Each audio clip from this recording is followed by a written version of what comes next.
আমার বাসায় গেছি, দরজা খুলেছে, খুললে দেখি এরকম একটা টিভি, এখন টিভি আর কি, ওর মধ্যে মানুষ। এর আগ পর্যন্ত আমি টেলিভিশন কখনো দেখিনি না, এর মধ্যে মানুষ আসলো কি না, আমার গা তো কাঁপতেছে। আর যে চেয়ার, ওই সোফা টোফা রয়েছে। হ্যাঁ, আউযুবিল্লাহি মিনাশ শাইতানির রাজিম, বিসমিল্লাহির রহমানির রহিম। আমার নাম মোহাম্মদ শহীদুল ইসলাম। শহীদুল ইসলাম। বয়স কত আপনার? 58 বছর বয়স। জি। আপনি আমাদের এই অনুষ্ঠানটা শোনেন? জি। কিভাবে শোনেন? কতদিন যাবত শুনছেন? এই 1 মাস। খোঁজ পেলেন কিভাবে 1 মাসের? আমার ছেলের মোবাইল আছে, জি। ওই মোবাইলে দেখতে পাই ইউটিউবে হ্যাঁ। আপনাদের ছবি এবং এই গল্প, আচ্ছা, সেই থেকে আমি এইগুলো শুনি আর কি। ও, আপনার ছেলেও শুনতো নাকি? মানে ছেলে শুনে না, আমি আর আমার ওয়াইফ বেশি শুনি। আচ্ছা আচ্ছা, খুব ভালো লাগলো। আপনি 58 বছর বয়সে আপনি 1 মাস যাবত এই গল্পটা শুনে আপনি আপনার নিজের গল্প বলার জন্য আপনি যশোর থেকে চলে এসেছেন ঢাকাতে আমাদের কাছে। যশোর না, সাতক্ষীরা। আমি এখন অরিজিনাল বাড়ি যশোর, আচ্ছা, থাকি আর সাতক্ষীরা। 1980 সালে গেছি সাতক্ষীরা। তো সাতক্ষীরাও তো এখান থেকে অনেক দূরে? জি, আরো বেশি দূরে। আরো বেশি দূরে, মানে যশোর থেকে আরো 75 কিলো। বাহ বাহ, এটা আমাদের জন্য অনেক গর্বের প্রিয় শ্রোতা যে আমরা পুরো বাংলাদেশ জুড়ে আছি এবং ঢাকা এফএম এর বাংলাদেশ হচ্ছে বাংলাদেশের সবচেয়ে বড় রেডিও নেটওয়ার্ক। আমরা বলি যে আমরা 85% লিসনার কভার করি সারা বাংলাদেশে, সবচেয়ে বড় নেটওয়ার্ক। এর ধারে কাছেও আসলে সেকেন্ড পজিশনে যে আছে সেও এর ধারে কাছে নেই। তো সেই জায়গাটি থেকে আমি আসলে বিশেষ করে রেজাল্ট পাচ্ছি যে এখানে জয়েন করার পর থেকে যে দেশের প্রত্যন্ত অঞ্চল থেকে মানুষজন চলে আসেন এখানে জীবন গল্প বলার জন্য। That's really luck for me. তো আমি আপনাকে ভাই বলে সম্বোধন করি, সেটাই বরং আমার জন্য কমফোর্ট হবে। তো শহীদুল ভাই, আমরা একটু শুরু করি। আপনি যে গল্পটা এখানে বলতে এসছেন সেটা মানুষের জানা দরকার, এবং আমি বিশ্বাস করি যে আজকের এই গল্পটা অনেক শোনার পরে অনেকেই উৎসাহ পাবে নিজের জীবনকে চেঞ্জ করার। তো ছোটবেলা থেকে শুরু করেন আপনি। প্রথমে স্মরণ করতে চাই আল্লাহ তাআলাকে, ওনাকে প্রশংসা জানাতে চাই। তারপরে স্যালুট জানাতে চাই আমাকে যে যারা হেল্প করেছে এবং আমার ওস্তাদ মুরব্বী যারা আছে তাদেরকে। জি। প্রথমে আমি 1971 সালে বাংলাদেশ স্বাধীন হয়। স্বাধীন হওয়ার মানে যুদ্ধের সময় আমরা চলে যাই আমাদের বাড়ির থেকে 3 কিলো দূরে। আচ্ছা। মানে আমাদের বাড়িটা ঠিক ক্যান্টনমেন্ট, যশোর চুমনকাঠি ক্যান্টনমেন্টের পাশে বাগডাঙ্গা গ্রাম। আচ্ছা। ওই গ্রামে আপনার ক্যান্টনমেন্টের গায়ে। আচ্ছা। তো যখন পাঞ্জাবিদের আর মানে বাঙালিদের ভিতরে যুদ্ধ হয়, ওই গুলি আমাদের গ্রামে এসে পড়ে। তখন আমাদের ওরা সতর্ক করে দেয় যে আপনার গ্রামের থেকে বেরিয়ে যান, এখানে থাকবেন না, হয়তো গুলি গালে লাগবে, আপনারা চলে যান। তো যাই হোক, আমি তখন ছোট, আমার মনে হয় সঠিক আমার অত খেয়াল নেই, 8-7 বছর টছর বয়স। আচ্ছা। তো আমার এক হলো পালিত বোন ছিল, মানে আমার খালাতো বোন। আমাদের বাড়ি মানুষ হয়েছে, আমার আম্মা নানা থেকে মানুষ করেছে। আর আমরা থাকি হলো নানা বাড়ি। আচ্ছা। আমার আব্বার বাড়ি ক্যান্টনমেন্টের ভিতরে ছিল, ওখানে ওই জমি সব সরকার আর কি নিয়ে নেয়। নিয়ে নেওয়ার পরে আমার আব্বা কেস করেছে, কেস চলতে থাকে। তারপরে আমার আব্বার বিয়ে হয়। হওয়ার পরে আমার নানা বলে যে আমার তো কোনো ছেলে সন্তান নেই, তা আমি একটা মেয়ে জামাই রাখবো বাড়িতে। আচ্ছা আচ্ছা। তো ঠিক আছে, তখন আমার আব্বাকে রেখে দেয়। রেখে দেওয়ার পর আমার নানার অনেক জমি জায়গা। তো যাই হোক, তারপরে যুদ্ধ বাঁধলো। যুদ্ধ বাঁধার পরে আমরা আসি বাড়িতে, ওই খবর দিল। আমি আসছি আমার বোনের বাড়িতে বেড়াতে, পাশের গ্রামে বিয়ে আমার ওই বোনটা। আমার বোনটার ওই মানে খালাতো বোনটার সবাই আমরা শ্রদ্ধা এবং ভালোবাসতাম।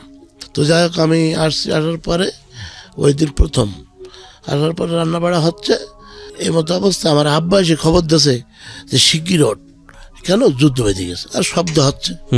আমার বুনি নিয়ে মোটামুটি আমার আব্বার সাথে গেলাম বাড়িতে, পাশাপাশি গ্রাম, মানে 1/2 কিলো হবে। তো যাই দেখি যে পুকুরি মাছ, পাশে আমাদের বড় পুকুর ছিল, পুকুরতে মাছ মেরেছে বড় বড় 4-5 কেজি ওজনের কাতলা মাছ।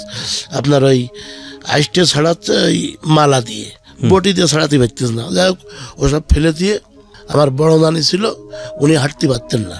ওনাকে আমার আব্বা সাইকেলের খোলে যেমন ওই ছাগল ঝুলে নিয়ে যায়, ঠিক ওইভাবে নিয়ে আমার নানিকে নিয়ে চলে গেল। আর আমি আমার বোন, আমার আম্মা সবাই ওনাদের পাশ গেলাম। ওখান থেকে 3 কিলো দূরে চলে গেলাম। যার পরে আশ্রয় পেলাম এক বাড়িতে। ওখানে যে মোটামুটি কিছুদিন পরে আপনার যুদ্ধ থেমে গেল।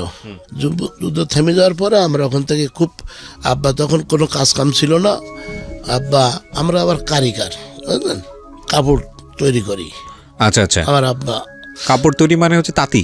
তাঁতি, আচ্ছা আচ্ছা, যাই হোক আমরা এখন করি না, আমার আব্বা ওই সময় করতো। হ্যাঁ, তো এই ওখানে যাওয়ার পরে যতদিন ছিলাম প্রথম অবস্থাতে ওই কাপড় বুনেছে, পরে দেখা গেছে যে কাপড় নিত না কেউ, ঠিক আছে, যা খরচ তাতে পোষাতো না। তারপরে তখন 100 টাকা লবণের কেজি হয়ে গেল ওই সময়, মানে এদিকে কোনো লবণ ভারত থেকে আসতো। তো আমার আব্বা ওই লাস্টের লবণ টবণ নিয়ে বাংলাদেশে বিক্রি করে আমাদের জীবন চালাইছে। আব্বা জীবনে খুব কষ্ট করেছে। যাই হোক, কষ্ট করে আসার পরে আমরা যুদ্ধ থেমে গেলে আসলাম বাড়ি। বাড়ি আসার পরে আমাদের কিছু জমি জায়গা ছিল। আমার নানা যখন মারা গেল তখন আর বেশি জমি ছিল না, 20-30 বিঘে মতো ছিল। যাই হোক, এখন আমাদের সংসারে মাতব্বর আমার নানি, আমার মা, আমার আব্বা। না, আমার আব্বা থাকে ঘর জামাই, নানির কথা হলো আমার স্বামীর বাড়ি, আর আম্মার কথা হইলো আমার বাপের বাড়ি। এখানে আব্বা একটু সুযোগ কম পেত। যাই হোক, এমতো অবস্থায় জমি জায়গা বিক্রি করতে যখন 23 কাঠা জমি মাঠে থাকলো, তখন আম্মা বলল আমি আর জমি বিক্রি করব না। আর আমরা 6 ভাই 2 বোন। একটা বোন হলো মানে আপনার এই প্রতিবন্ধী, আর একটা বোন বিয়ে হয়ে গেছে। তখন আমার সংসারে কাজের লোক নেই, এবং কাজের লোক রাখার মতো পরিবেশও নেই। মার বিশাল অসুখ, গ্যাসের অসুখ, যাই হোক কাজকাম করতে পারে না। এমতো অবস্থায় কি করি, এখন আমার নানি, আমাদের সংসার চলে না, আমার নানির একটা দোকান ছিল, আচ্ছা, পান বিড়ির দোকান। আচ্ছা, এখন আমার বড় ভাই কোনো কাজ করতো না। বড় ভাইয়ের কাজ ছিল ওই আমাদের গাছের ডাব কিংবা আমাদের যে মুরগি পুষি, ওই লোকজন ডেকে দেখা যাচ্ছে ওই বনভোজনকে খেয়ে নেবে, কিংবা ওই ডাব চুরি করে আমাদের তা চুরি করবে, আমার আব্বার আম্মার না বলে রাত্রি ওইবার পেড়ে খেয়ে নেবে, মানে ক্ষয় ছাড়া জয় নেই। যাকে এমতো অবস্থায় কি করি, এখন আমার নানি আমাদের খুব ভালোবাসত। আমার মা আম্মা আমাদের পিছনে সময় দিতে পারতো না, অসুখ। তো যাই হোক, নানি আমার কি করলো যে চল তোরে আর কি দিয়ে আসি টাউনে। আমি তো বুঝি না কিছু। যাই হোক, আমার পাশে ছিল আমাদের এক ভাইপো, মঙ্গল মিস্ত্রি তার নাম। তো যশোর চাষা মোড়ের পাশে হলো ইঞ্জিন মিস্ত্রি গ্যারেজ। তো ওখানে এসে মোটামুটি কাজ শিখা সাতক্ষীরায় গেছে মিস্ত্রি হয়ে। আমার ওই যে মঙ্গল মিস্ত্রি উস্তাদ, উনি থেকে সাতক্ষীরায় করে দিয়ে আসছে, গ্যারেজ করে দিয়ে আসছে, যে তুই এখানে কাজ করবি আর অর্ধেক টাকা আমার দিবি আর অর্ধেক টাকা তুই নিবি। এটা হলো আমার ওই মানে মঙ্গল মিস্ত্রি। ওই দেখে আমার নানি বললো আমি দিয়ে আসি। যাক, ওই 5-6 কিলো হাঁটিয়ে যশোর থেকে এসে হাঁটিয়ে আসলাম নানির সাথে। হাঁটিয়ে আসার পরে চাষা মোড়ে যেখানে কাজ শিখে যায় মঙ্গল মিস্ত্রি, ওর পাশে আছে এক কামার মিস্ত্রি, গোপাল নাম। যাই হোক, ওনারও ওখানে দিয়ে আসলো প্রথমে। ওনারা কিন্তু আমি তো কিছু বুঝি না, আমি টুকটাক কাজ করি, ওই কোনো পয়সা করি কিন্তু দেয় না, কোনো 1 টাকাও দেয় না। তখন 1975 সাল। আচ্ছা, কোনো পয়সা করি দেয় না, বাড়িতে খুব অভাব, খাওয়া হয় না, কি করি। আমাদের তখন 1 কেজি চাউল রান্না করে আমরা 6 ভাই 2 বোন আর নানি আর আব্বা আম্মা বাটিতে করে ভাগ করে দিত। তাই মানে কারোর ভাগ কেউ খাতে পারবে না, যার ভাগ সেই খাতে হবে। এই 1 কেজি চাল রান্না করে, হ্যাঁ, মোটামুটি ভাগ করে ওর সাথে একটু পানি দিয়ে খেয়ে নিতাম। আর সকাল হলে দেখা যাচ্ছে কারোর খেতে কোনো কচুর ওই পাতা আছে কিনা, কিংবা কেউ ভাত রান্না করেছে কিনা, তাদের ওই যে মাড় যারে বলে, ওই মাড় জোগাড় করে ওর সাথে মোটামুটি কচু ঘন্টা করে গুলাই তা খেয়ে নিতাম। যাই হোক, তারপর ওই গ্যারেজে আসার পরে সকালবেলায় আর আমার আর খাওয়া থাকতো না। বুন্ডা বিয়ে হয়ে গেছে, এখন আমি উঠোন ঝাড় দেবো, থাল বাটি মাজবো, মাঝে তারপরে বাড়ি কমপ্লিট করে থুয়ে যদি কোনো দিন থাকলো 2টো খালাম, নাইলে চলে আসবো। আসার পরে গ্যারেজে আমার বাসার থেকে 2 কিলো বলে মেন রোডে হেঁটে আসবো। আসার পরে আমরা তো তখন বলতাম গ্যারেজ স্টাফ, তাহলে আর ওই বাসালা ভাড়া নিত না, কেউ জোর করে নামাই দিত আর কেউ ভাড়া নিত না। গ্যারেজে কাজ করি, জানে যে পয়সা করি পাই না, এইভাবে ওখান থেকে আমরা আসতাম। এই আসতে আসতে মোটামুটি 4.5 বছর কাজ করেছি গ্যারেজে। কাজ করার পরে কিসের কাজ ছিল গ্যারেজে? এই আপনার ট্রাক বাস এদের যে ইঞ্জিনের কাজ, গাড়ির কাজ আর কি। এর ফাঁকে ফাঁকে আমি ওই দুপুরবেলা তো না খেয়ে থাকতাম, খুব কষ্ট হইতো, কি করি। এখন দেখা গেল যে বাস রোডে চলতো, ওদের হরেন আমাদের মুখস্থ হয়ে গেছিল, অমুক নম্বর গাড়ি আসতেছে, অমুক টাইমে আসবে। তো দেখা যাচ্ছে 1/2 কিলোর একটু বেশি স্ট্যান্ড আমাদের গ্যারেজ ছাড়া, দূরে চলে যাব, যে 10 পয়সা দেবে। 10 পয়সা দিলি মোটামুটি তাড়াতাড়ি চিড়ে ভিজে, মানে 100 গ্রাম চিড়ে কিনে ভিজায়ে লেবুর পাতা দিয়ে খেয়ে নেব। ওই দিন মোটামুটি আমি রাজা, সুস্থ। লেবুর পাতা দিয়ে চিড়ে? হ্যাঁ, চিড়ে ভিজে রেখে তারপর লেবুর পাতা দেবো, একটু সেন্ট মতো লাগে, ঠিক আছে, তখন খাতেও খুব ভালো লাগে, যা খেয়ে নেব। ওই দিন হয়তো আমি রাজা, মানে অন্তত দুপুরের খাবারটা খেতে। হ্যাঁ, আমি মোটামুটি সুস্থ এইভাবে। তারপরে ড্রাইভার কন্ট্রাক্টর যখন আসতো, এই 10 পয়সা কিভাবে দিত আপনাদেরকে? 10 পয়সা কেন দিত আপনাকে? আমি ওই যে ওদের গাড়ি গ্যারেজ আসলি ওদের গাড়ি যত্ন করে পরিষ্কার করে দিতাম, তারপরে আগে কাজ করে দেবো। আচ্ছা আচ্ছা। হ্যাঁ, তারপর যদি এসে বসে, এই খোকা চা নিয়ে আয়, চা এনে খাওয়াবো, একটা সিগারেট নিয়ে আনিয়ে দেবো ওদের টাকায়। আচ্ছা আচ্ছা। ওরা খুব সন্তুষ্ট। তাই দেখা যাচ্ছে ওই আমরা আছে গরিব মানুষ, এসে দাঁড়াইছে, আর খুব বাসের কাঁচা পয়সা দিয়ে দিত, হ্যাঁ 10 পয়সা। তারপর পরে 4 আনা করে দিত। যাই হোক, এবার ওই ড্রাইভার গ্যারেজে আসলে আমি মোটামুটি যত্ন করতাম, গা টিপে দিতাম, কাপড় চাপড় ছাপ করে দিতাম, তাতে ওরা খুব সন্তুষ্ট। এবার ওই 4.5 বছর কাজ করার পরে 1979 সালের লাস্টে, মানে 80 সাল ধরবো, তখন আমার বাড়ি আর চলে না, খুব অভাব। আব্বাও কয় যে ছেলের তেজ্য পুত্র করে দাও।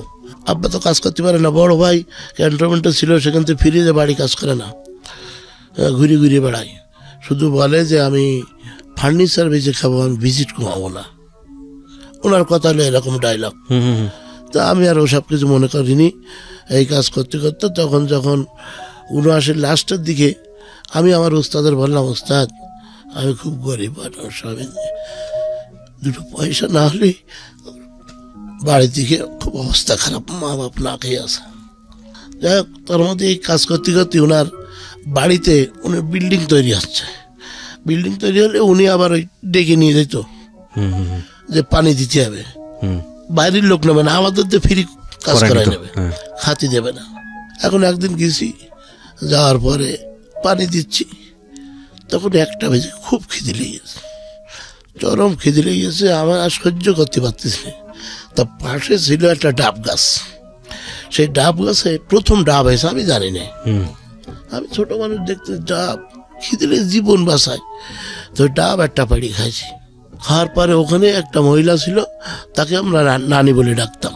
উনি আবার এই কথাটা বলে দিয়েছে যে আপনি মসজিদে ডাব দেবেন, প্রথম ডাব, তো দেখেন ওই কামার সাহেব পাড়ি খেয়েছে। আমার নাম হইল শহীদুল ইসলাম, উনি কামার সাহেব বলে ডাকতো। ওই প্রথম কামার মিস্ত্রি কাজ করেছি, তাই কামার সাহেব বলে সবাই ডাকতো। যাই হোক, ওই ডাব কেন খাইছি, আমার তখন 9 কানি মাথায় চাপাই দিল, 9 কানি বাইন্দে মাথায় চাপাই দিল, তোর এই 1 ঘন্টা মাথায় রেখে দিতে হবে, এমনি খিদে লেগেছে, ঠট্টর করে কাঁপতেছি। তো যাই হোক, ওই 9 কানিটা আমার বলার শক্তি নেই যে আমি ইট নেব না, তাহলে আমার তো মেরে ফেলে, আমার এত ভয়। আমি ইট মাথায় নিলাম, ছোট মানুষ, ঠকঠক করে কাঁপতেছি। 10-15-20 মিনিট পরে ওই নানি এসে আবার ইট নামাই দিল। না জি, আমি যা কথা বলছি কোনো তৈরি করা কথা না, কোনো বানোয়াট কথা না, মিথ্যে কথা না, যেসব কথা এবং কাজের সাহায্যে এই পর্যন্ত আসছে, যার জন্য আমি কোনো রকম তৈরি করা কথা বলবো না। আর আমার একটা মেয়ে আছে, মেয়েটা রাখবি, আর একটা গরু কিনে দেবো। এই গরু তুই এই সকাল 10টা পর্যন্ত মেয়ে রাখবি, তারপরে গ্যারেজে যাবি, বেলা 3টের সময় এসে এই গরু খাওয়াতে হবে। আমার তখন এর ভিতরে আগুন জ্বলে উঠলো, যাবে 4.5-5 বছর কাজ করতেছি, করার পরে আমি কি একটু কাজ শিখিনি, আমি কি একটু উপকার করি না ওনার? ওনাকে আমি স্যালুট জানাই এই জন্যই যে উনি আজকে এই কাজটা করছিলেন, বিধায় আজকে আমি এত দূরে আগাইছি। যাই হোক, তো ওখান থেকে আমি গ্যারেজ থেকে বেরোয় বাসে উঠলাম, দৌড় মেরে বাসে মানে স্ট্যান্ডে আসলাম, এসে বাসে উঠলাম। কেন বাসে উঠলাম, যে আমার ওই মঙ্গল, আমার বাড়ির পাশে যিনি, উনি আমার খালাতো বোন বিয়ে করেছে। তো আমি দেখি, চিন্তা করলাম যে আমার বোনের কাছে যেয়ে দেখি যে কোনো ফল হয় কিনা। ওখান থেকে আসলাম, বাসে উঠলাম। বাসে ওঠার পরে আজকে 39 বছর হচ্ছে হয়তো, তখন হলো 80 প্রথম, মানে 79 লাস্ট, আর তাহলে আজকে 39 হওয়ার কথা, 19 সাল যখন। তো গাড়ির নাম্বার যশোর বা 609, এখনো আমার মনে আছে। এর ভিতরে হৃদয়ের ভিতরে আছে। আর বিহারি ড্রাইভার, শাকিল ড্রাইভারের নাম, সুব্রিয়ার কোচ, 2 গেটালা বাস। আমার একটা হাফ প্যান্ট পরা আর একটা জামা গায়ে, 1 টাকা নেই, 1 পয়সাও নেই আমার কাছে। লেখাপড়াও তো করা হয়নি বোধহয় আপনার, না? লেখাপড়া মানে আমরা ওই প্রথমটা আবার একটু যাই, প্রথমে যখন ওই ফিরে আসলাম, আসার পর 75 সাল পড়ছিলাম, আপনার ক্লাস 5 উঠে আর বই কেনার পয়সা ছিল না। ওই পর্যন্ত যেতাম ছাতু খাওয়ার লোভে স্কুলে বেশিরভাগ। হ্যাঁ, আর ওই সময় বিস্কুট দিত আর ছাতু দিত, আর আপনার ওই দুধ দিত। হ্যাঁ, বাড়িতে তেমন খাওয়া দাওয়া না, ওই পালি আমরা খুব খুশি হতাম, বাড়িতে এনেও খেতাম, স্কুলেও অনেক সময় খেয়ে ফেলতাম। যে ক্লাস 5 উঠে আর পড়াশোনা করা হয়নি না। ঠিক আছে, ওই বাসের গল্পে যাই হোক, এইবার বাসে এসে থেকে ওই 609 নম্বর গাড়ি দাঁড়ায় আছে, সাতক্ষীরায় যাবে, চীনা গাড়ি। কন্ট্রাক্টরের সাথে আমার পরিচয় নেই। বাসে উঠলাম, ওঠার পর কাছে এই ভাড়া দে। আমি আর কথা বলছি না, টাকা নেই। তো 2বার এরকম জিজ্ঞেস করেছে, জিজ্ঞেস করার পরে আমি কথা বলছি না। 13 কিলো আসার পরে নামাই দিল বাসের থেকে। ছোট মানুষ, কোথায় যাবো, গাছের গোড়ায় দাঁড়ায় আছি, যে কি করি কি করি কি করি। যে আবার বাস টানতেছে, পিছনে গেট তো নামাইতে, সামনের গেটে যেয়ে উঠেছে আবার ওই একই গাড়িতে। উঠার পরে 16 কিলো চলে গেছি নাবারণ, জায়গার নাম নাবারণ। ওই কন্ট্রাক্টর ঘুরে ফিরে এসে কাছে, তোর যে নামাই দিয়ে আসলাম জিগর কাছায়, তুই আবার কোথাতে আসলি? আমি মাথা নিচু করিস, আবার ওখান থেকে ঘাট দাল কাটিয়ে নামাই। এবার যাবো কোথায়, আমি তখন কাঁপতেছি যে কি করি কি করি কি করি। ওখানে আবার 5 মিনিট লেট করে বাস।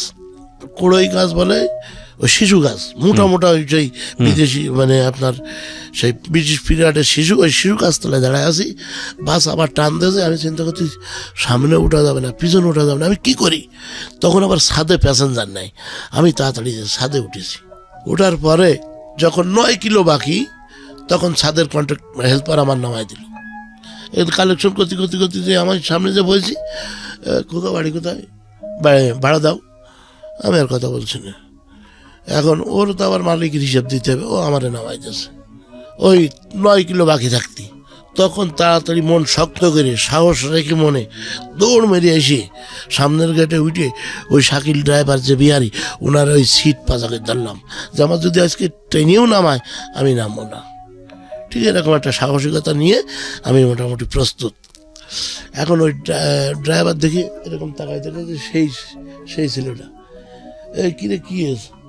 তো বলছি দেখেন ভাড়া যায়নি, আবার 2-3 জায়গায় নামাই দিয়েছে, আবার বেয়াদ বুঝেছ।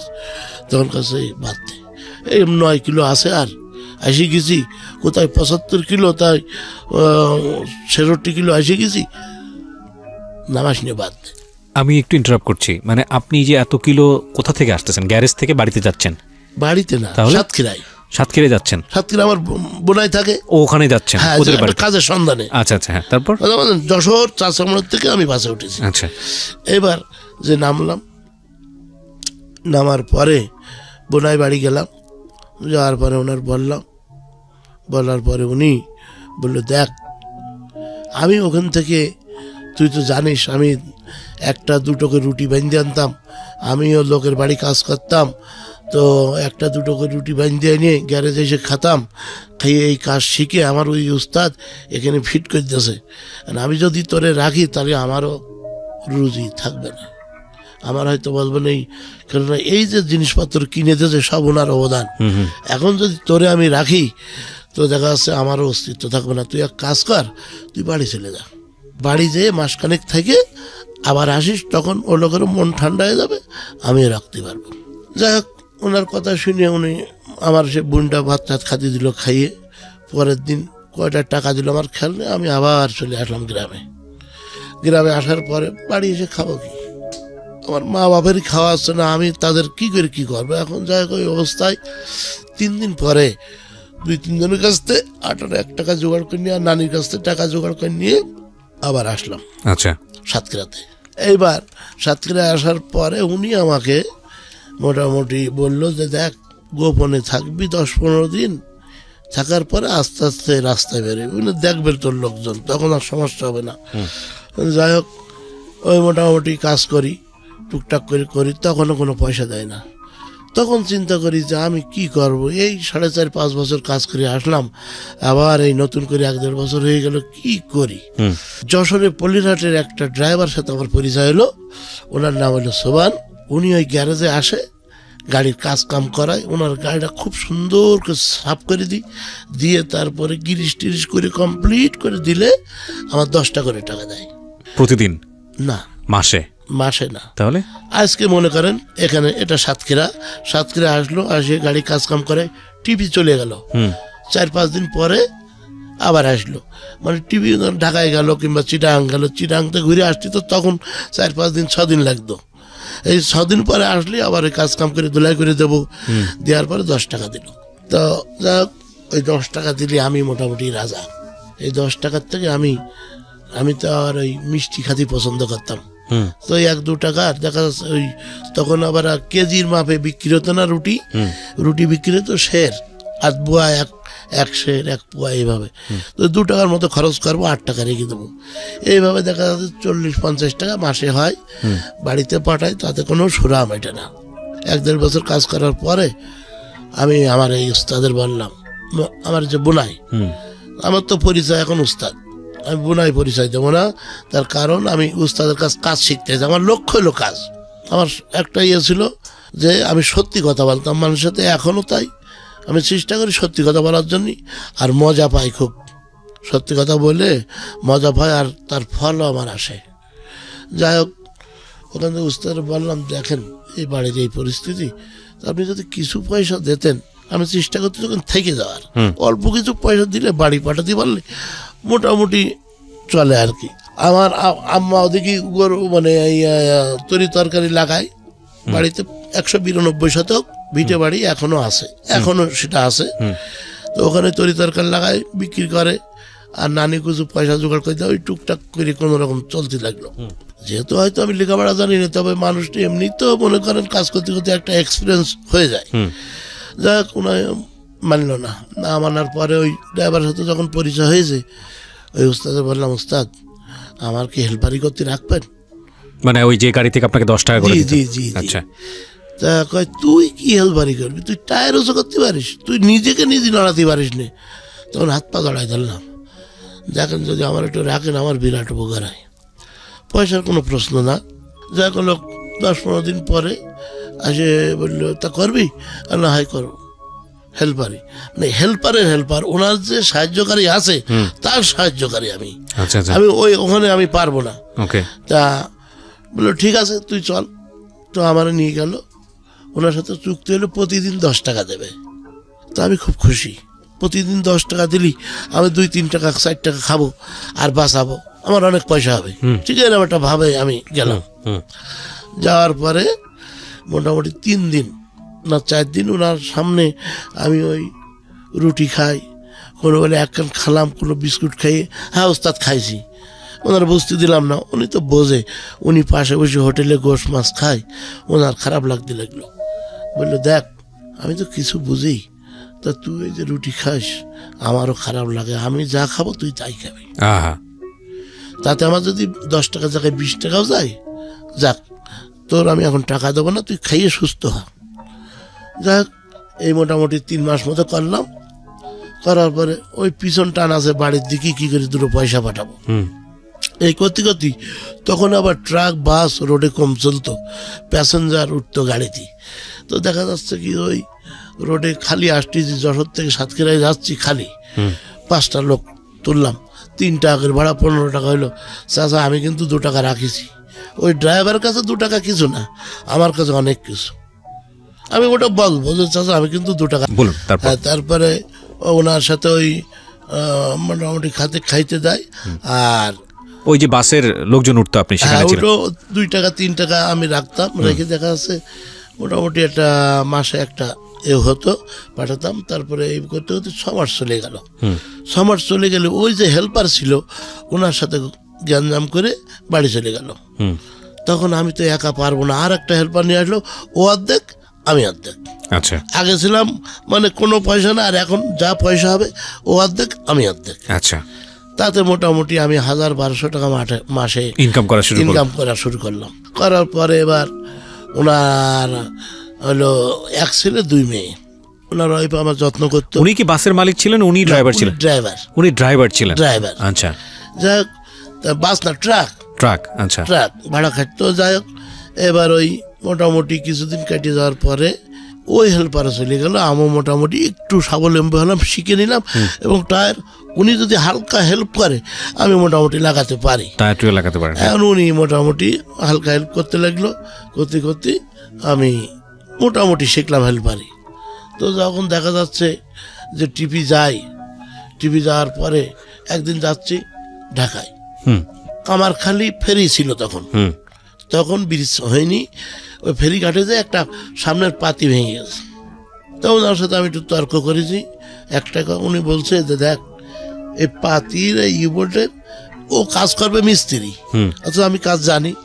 ও মিস্ত্রি কাজ যাতে গেলে অনেক দূরে যেতে হবে। আমি তাড়াতাড়ি করে উনি সেই নদীতে গোসল করতে গেছে, খেয়ে দিয়ে কমপ্লিট আমি একা সব করেছি। করে ওই বোর্ড লাগাই একটা অসার ওই দিন ওখানে ছিল না। তা আমি শুধু বলি, চাচা অসার এই জায়গায় ছিল না। তো ওই লোক বলছে ছিল বলছি, আর আমি একটু জোরে বলে ফেলাইছি, ছিল না বলতেছি। এই আমার গাড়ির তলাতে মারতে চালিয়ে দিলে গাড়ির উপরে চালিয়ে দেওয়ার পরে আমি তো জানি না, অজ্ঞান। যাই হোক, আমি যখন জ্ঞান ফেরে তখন এসে আমি দেখি ঢাকায়। উনি আমার গাড়িতে নামায় গোসল টোসল করায়, গালে তুলে ভাত খাওয়াইলো। মানে শাসনও করতো, আদরও করতো। উনি যখন ওই নামায় গোসল টোসল করে ভাত খাওয়াইলো, তখন কোথায় মেরেছে, কখন মেরেছে সব আর মনে নেই, আমার মনে নেই। যাই হোক, এই ঢাকায় গেলাম, ঢাকাতে ঘুরে আসলাম। 4.5 বছর হেল্পারি করলো, ট্রাকের হেল্পার। তো এর ফাঁকে একদিন গাড়ি চালাইছি। তো যার গাড়ি তার নাম হইল আমির আলী। একদিন চালাইছি ওনার সামনে, এমনি টুকটাক চালাই, ওনার সামনে ধরা পড়ে গেছে যে আমি গাড়ি চালাইছি।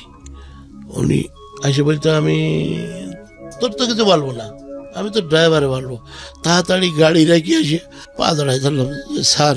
তখন আর দুলাভাইটাই না, স্যার আমার মাফ করতে, আমি আর জীবনে গাড়ি আমার চাকরিটা খেয়ে না, আমি করে যাবো, আমার চাকরিটা খেয়ে। এবার আহ্মা করে 6 লোক দাঁড়াই থাকলো, আমার নামাই দিল, আমার রাখলো না। যাই হোক, আপন দুলাভাই বের করে দিল আপনাকে? না, তাহলে মানে ওই ইন্ডিয়ায় বাড়ি। দুলাভাইয়ের কিন্তু তো চলে আসছে এই গাড়িতে। এখন এই গাড়ির মালিক হলো শাহজাহান চেয়ারম্যানের জামাই আমির আলী। আচ্ছা, ওনার বাড়ি ইন্ডিয়ায়। সবাই কমান দুলাভাই, সবাই দুলাভাই বলে, আমরা দুলাভাই। আচ্ছা আচ্ছা, আমার উস্তাদ দুলাভাই বলে। আচ্ছা, যাই হোক, মাফ করলো না, আমার নামাই দিল। নামাই দেওয়ার পরে আমার উস্তাদের কথা হইলো, উস্তাদের বাড়ি যশোর, উনি নিয়ে গেছে সাতক্ষীরায় ড্রাইভারি করাতে। ওনার ড্রাইভার নেই, ওনাকে নিয়ে গেছে। ওনার কথা, উস্তাদের কথা হলো, আমি ওই হেল্পার না আসলে আমি আপনার গাড়ি চালাবো না। ওকে, ও তো অ্যাকুরেট লোক, ও যদি এই গাড়িতে হেল্পারি না করে আমি আপনার গাড়ি চালাবো না, আমার উস্তাদ বলার পরে বললো, দেখেন আমারও তো একটা মান সম্মান আছে, আমি লোকজনের সামনে নামাই দিয়েছি, তো এক কাজ করেন, কিছুদিন যাক, আপনি ওকে আবার তুলে নিন। এটা হলো পরে কথা। যখন যেদিন নামাই দিল ওই দিন আমার বহু বন্ধু বান্ধব ছিল। আমি হোটেলে যে সারা রাত বসে বসে কান্দিছি। আমার পাশে বন্ধু বান্ধবেরা খেয়ে উঠে গেছে, কেউ একটু তাকায়ও দেখিনি। যাদের কিছু ছিল না, আমি আমার পয়সার থেকে লুঙ্গি কিনে দিয়েছি, সাহায্য করেছি, তার 1 কাপ চাও খেতে বলিনি। সবই আল্লাহর রহমত। আমি চিন্তা করতে, আমি সকাল হলেই যাবো কোথায়, আমার বাড়ি যশোর। আমার বোনারে কিন্তু আমি চলে আসি, ওখান থেকে আমি তো ঠাই পাবো না, কারণ ওখান থেকে আমি বেড়ে আইছি। আমি ভোর যখন আজান দিয়েছে, দেওয়ার পরে আমি মোটামুটি পরিষ্কার হয়ে হওয়ার পরে আমি ঘুরতেছি, আল্লাহর একটা রহমত। ওই পাশের বাড়ি সুলতান হাজি, তার নাম, ওনার একটা গাড়ি আছে। ওনার গাড়ির ওই হেল্পার নেবে ছুটি, তার নাম হাকিম। তা আমার এসে বলছে তুই কয়েকদিন ডিউটি করে দিবি। তখন আমার এর মধ্যে বুকটা পাশা হয়ে গেল, আল্লাহ এ কি কয়, তখনই কাজ হয়ে গেল। আল্লাহ ভাই আমি ডিউটি করবো মানে আমি এক্ষুনি রাজি। সঙ্গে সঙ্গে আমি সেই গাড়িতে গেলাম। আমার উস্তাদ বললে দেখ এদিক সেদিক ঘুরতে লাগ কয়েকদিন আমি নিয়ে নেব মানে। তো আমি দেখলাম আমি কাজ ফাঁসি বসে থাকবো কেন, কাজ করতে থাকি। এবার ওই সেই হাকিম 10-12 দিন আর আসে না, 5 দিনের কথা বলি। এখন ওই মালিকের গাড়ি মালিকের বাড়ির সামনে থাকে, আমি মানে আজান দেবে তার আগে উঠবো। ওইটা এরকম লাইট আছে গাড়ির, তো লাইট জ্বালাই গাড়ি কোথায় কি ময়লা আছে পরিষ্কার করে তেল দিয়ে মুছিয়ে কমপ্লিট করে বসে থাকবো। এবার ড্রাইভার সকালে আসবে, এসে গাড়ি নিয়ে চলে যাবে। 1-2 দিন করতে করতে ওই মালিক নামাজ পড়ে এসে থাকে, কি ব্যাপার গাড়ির তলায় লোক, অন্য লোক 8টা-9টার সময় ধোয়, অন্য লোকদের ধোয়ায়, আর ও নিজে নিজে কি করে, ও আমার সাথে দেখা না করে পিছনতে ফলো করিস। করার পরে হইলো আপনার আমার একদিন ডেকে একটা চাদর কিনে দিয়েছে। চাদর কিনে দিলে আমি খুব খুশি হয়েছি, আরও মোটামুটি ভালো করে কাজ করি। করতে করতে এই উস্তাদ আমার স্মরণ করে যে তুই তাহলে এবার চলে আয়, আমার এদিকে সব ইয়ে গেছে, তা তুই চলে আয়। আমি চিন্তা করলাম আমার উস্তাদ দেখে যে আমি আর দাঁড়াবো না, আমার যতই যত্ন করুক। তখন এই মালিক শুনতে পেয়ে উনি ওনার বাসায় ডেকে নিয়ে গেছে, বলে যে আজকে রাত্রি তুই আমার বাসায় খাবি। ওনার বাসায় গেছি, দরজা খুলেছে, খুললে দেখি এরকম একটা টিভি, এখন টিভি আর কি, ওর মধ্যে মানুষ। এর আগ পর্যন্ত আমি টেলিভিশন কখনো দেখি না, এর মধ্যে মানুষ আসলো কি, আমার গা তো কাঁপতেছে। আর যে চেয়ার ওই সোফা টোফা রয়েছে, হ্যাঁ যেহেতু আমি সোফায় বসিনি, একটা চৌকি ছিল পাশে, ওখানে বসেছি, আর লজ্জাও করতেছে। আমি এর ভিতরে কল্পনাও করি পারছি যে কি ঘটনা কি, আমি জিজ্ঞাসা করতে পারতাম, আমি হতভম্ব মরে গেছি যে কি। তারপরে গোষ্ঠ রাখা রয়েছে, আমি 2 পিস গোষ্ঠ খাইছি। খাওয়ার পরে বলে কি ব্যাপার, খা তুই খা। আচ্ছা আমার খিদে নেই, আমার পেট ভরা আছে, তারপরও আপনি ডেকেছেন আমি না এসে পারি। তো বলছে দেখ শুনলাম তুই চলে যাবি। বললাম চাচা দেখেন সত্যি কথা বলবো। তো বলছে বল। বললাম দেখেন আমার উস্তাদের এখানে যেখানে ছিলাম ওনার সাথে এইভাবে কথা ছিল, যখন ডাকে তখন যেতে হবে। এখন দেখেন আপনি বলেন। তো বলছে দেখ যখন যাস আমার একটু বলে যাস। তো আমি আর ওনার আর লজ্জায় আর বলিনি, আবার ফিরে আসলাম এই জায়গায়। ফিরে আসার পরে 4.5-5 বছর, যখন 4.5 বছর হেল্পারি করেছি, করার পরে আমি মোটামুটি ভালো ড্রাইভ শিখে গেছি। 1984 সাল, তখন আমি 4.5 বছর, 84-85 সালের মাঝামাঝি লাইসেন্স করতে দিয়েছি। লাইসেন্স আজকে রাত 12টা দিয়েছি, সকালবেলায় লাইসেন্স দিয়েছি, সবই তো ডুপ্লিকেট বোঝেন। তো লাইসেন্স দিয়েছি, লাইসেন্স বেরিয়ে গেছে। এখন আমার দরকার ড্রাইভারি চান্স, কি করে ড্রাইভারি চান্স নেবো? আর ওই লোক কি করে, কয়ে যে তুই টিভি যা, আমার টিভি পাঠায় যায়। উনি আর যায় না, যা কামাই হয় ওনার পয়সা ওনার দিয়ে, আর আমার এই পয়সার থেকে আমি আর একটা হেল্পার পুষি, ওনার পয়সা ফুল ওনার দিয়ে দিই। আচ্ছা, এই করে 1-1.5 বছর করলাম। তারপর কষ্ট হতে লাগলো যে আস্তে আস্তে জিনিসপত্রের দাম বেড়ে যাচ্ছে, পয়সা যা তাই, কি করি। আর ওনার একটা মেয়ে ছিল, 2 মেয়ে, একটা বেবি আর একটা হলো নার্গিস। তা আমি কখনো মেয়ে লোকের দিকে এরকম ফিরেও চাইনি। আর একটা ড্রাইভার বলছিল দেখ তুই তো এত করছিস, তুই 1 বছরের মধ্যে মদ গাঁজা খাবি। আমার লাইফে আমি মদ গাঁজা স্পর্শ করবো না। 1 বছরের মধ্যে যদি না খাস তো আমি তোর প্যান্ট শার্ট বানাই দেবো, মদিনা তার নাম। ঠিক আছে, যাক আমি খাইনি।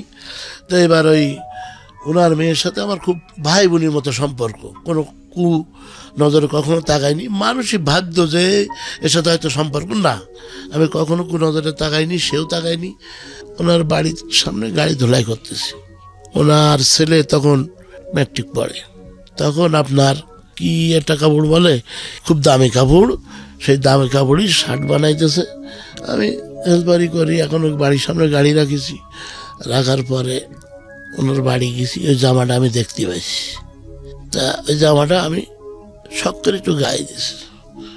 ওনার ছেলে এসে জামা খুলে নিয়ে ম্যাস্টুকে দিলে, মানে আমার ওস্তাদের ছেলে এসে, আমি হেল্পার বলতো তো মেথর, এর কি মূল্য, ম্যাস্টুকে দিলে জামা ওর গায়ে দেবে না।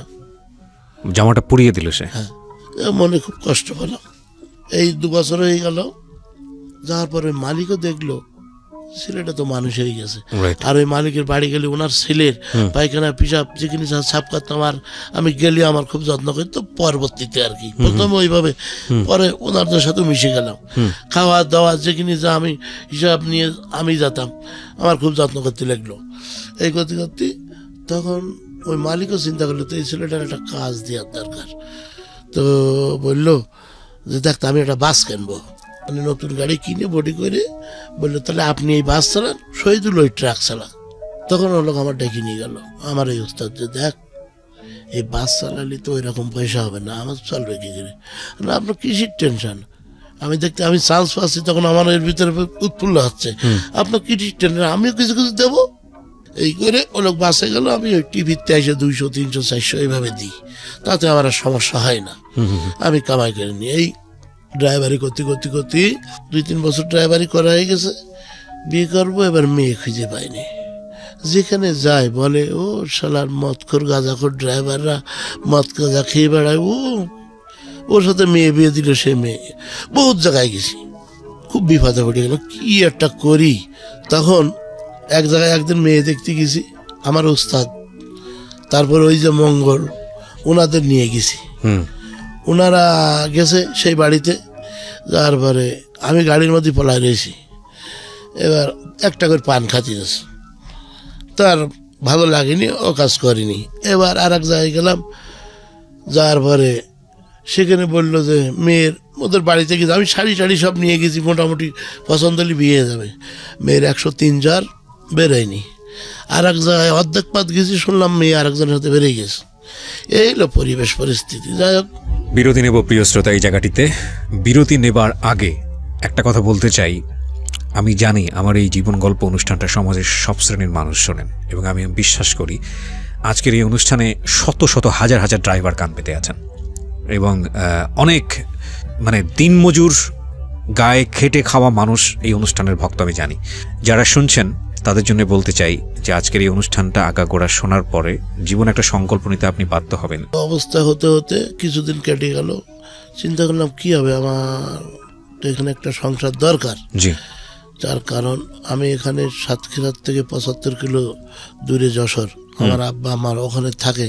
আমি এখন এখানে গাড়ি চালাই, আমার তো সারাদিন গাড়ি চালাই, সারাদিন চালাই। আসার পরে আমার একটা রেস্টের প্রয়োজন আছে। তো এইভাবে খুঁজতে খুঁজতে 5-6 মাস কেটে গেল।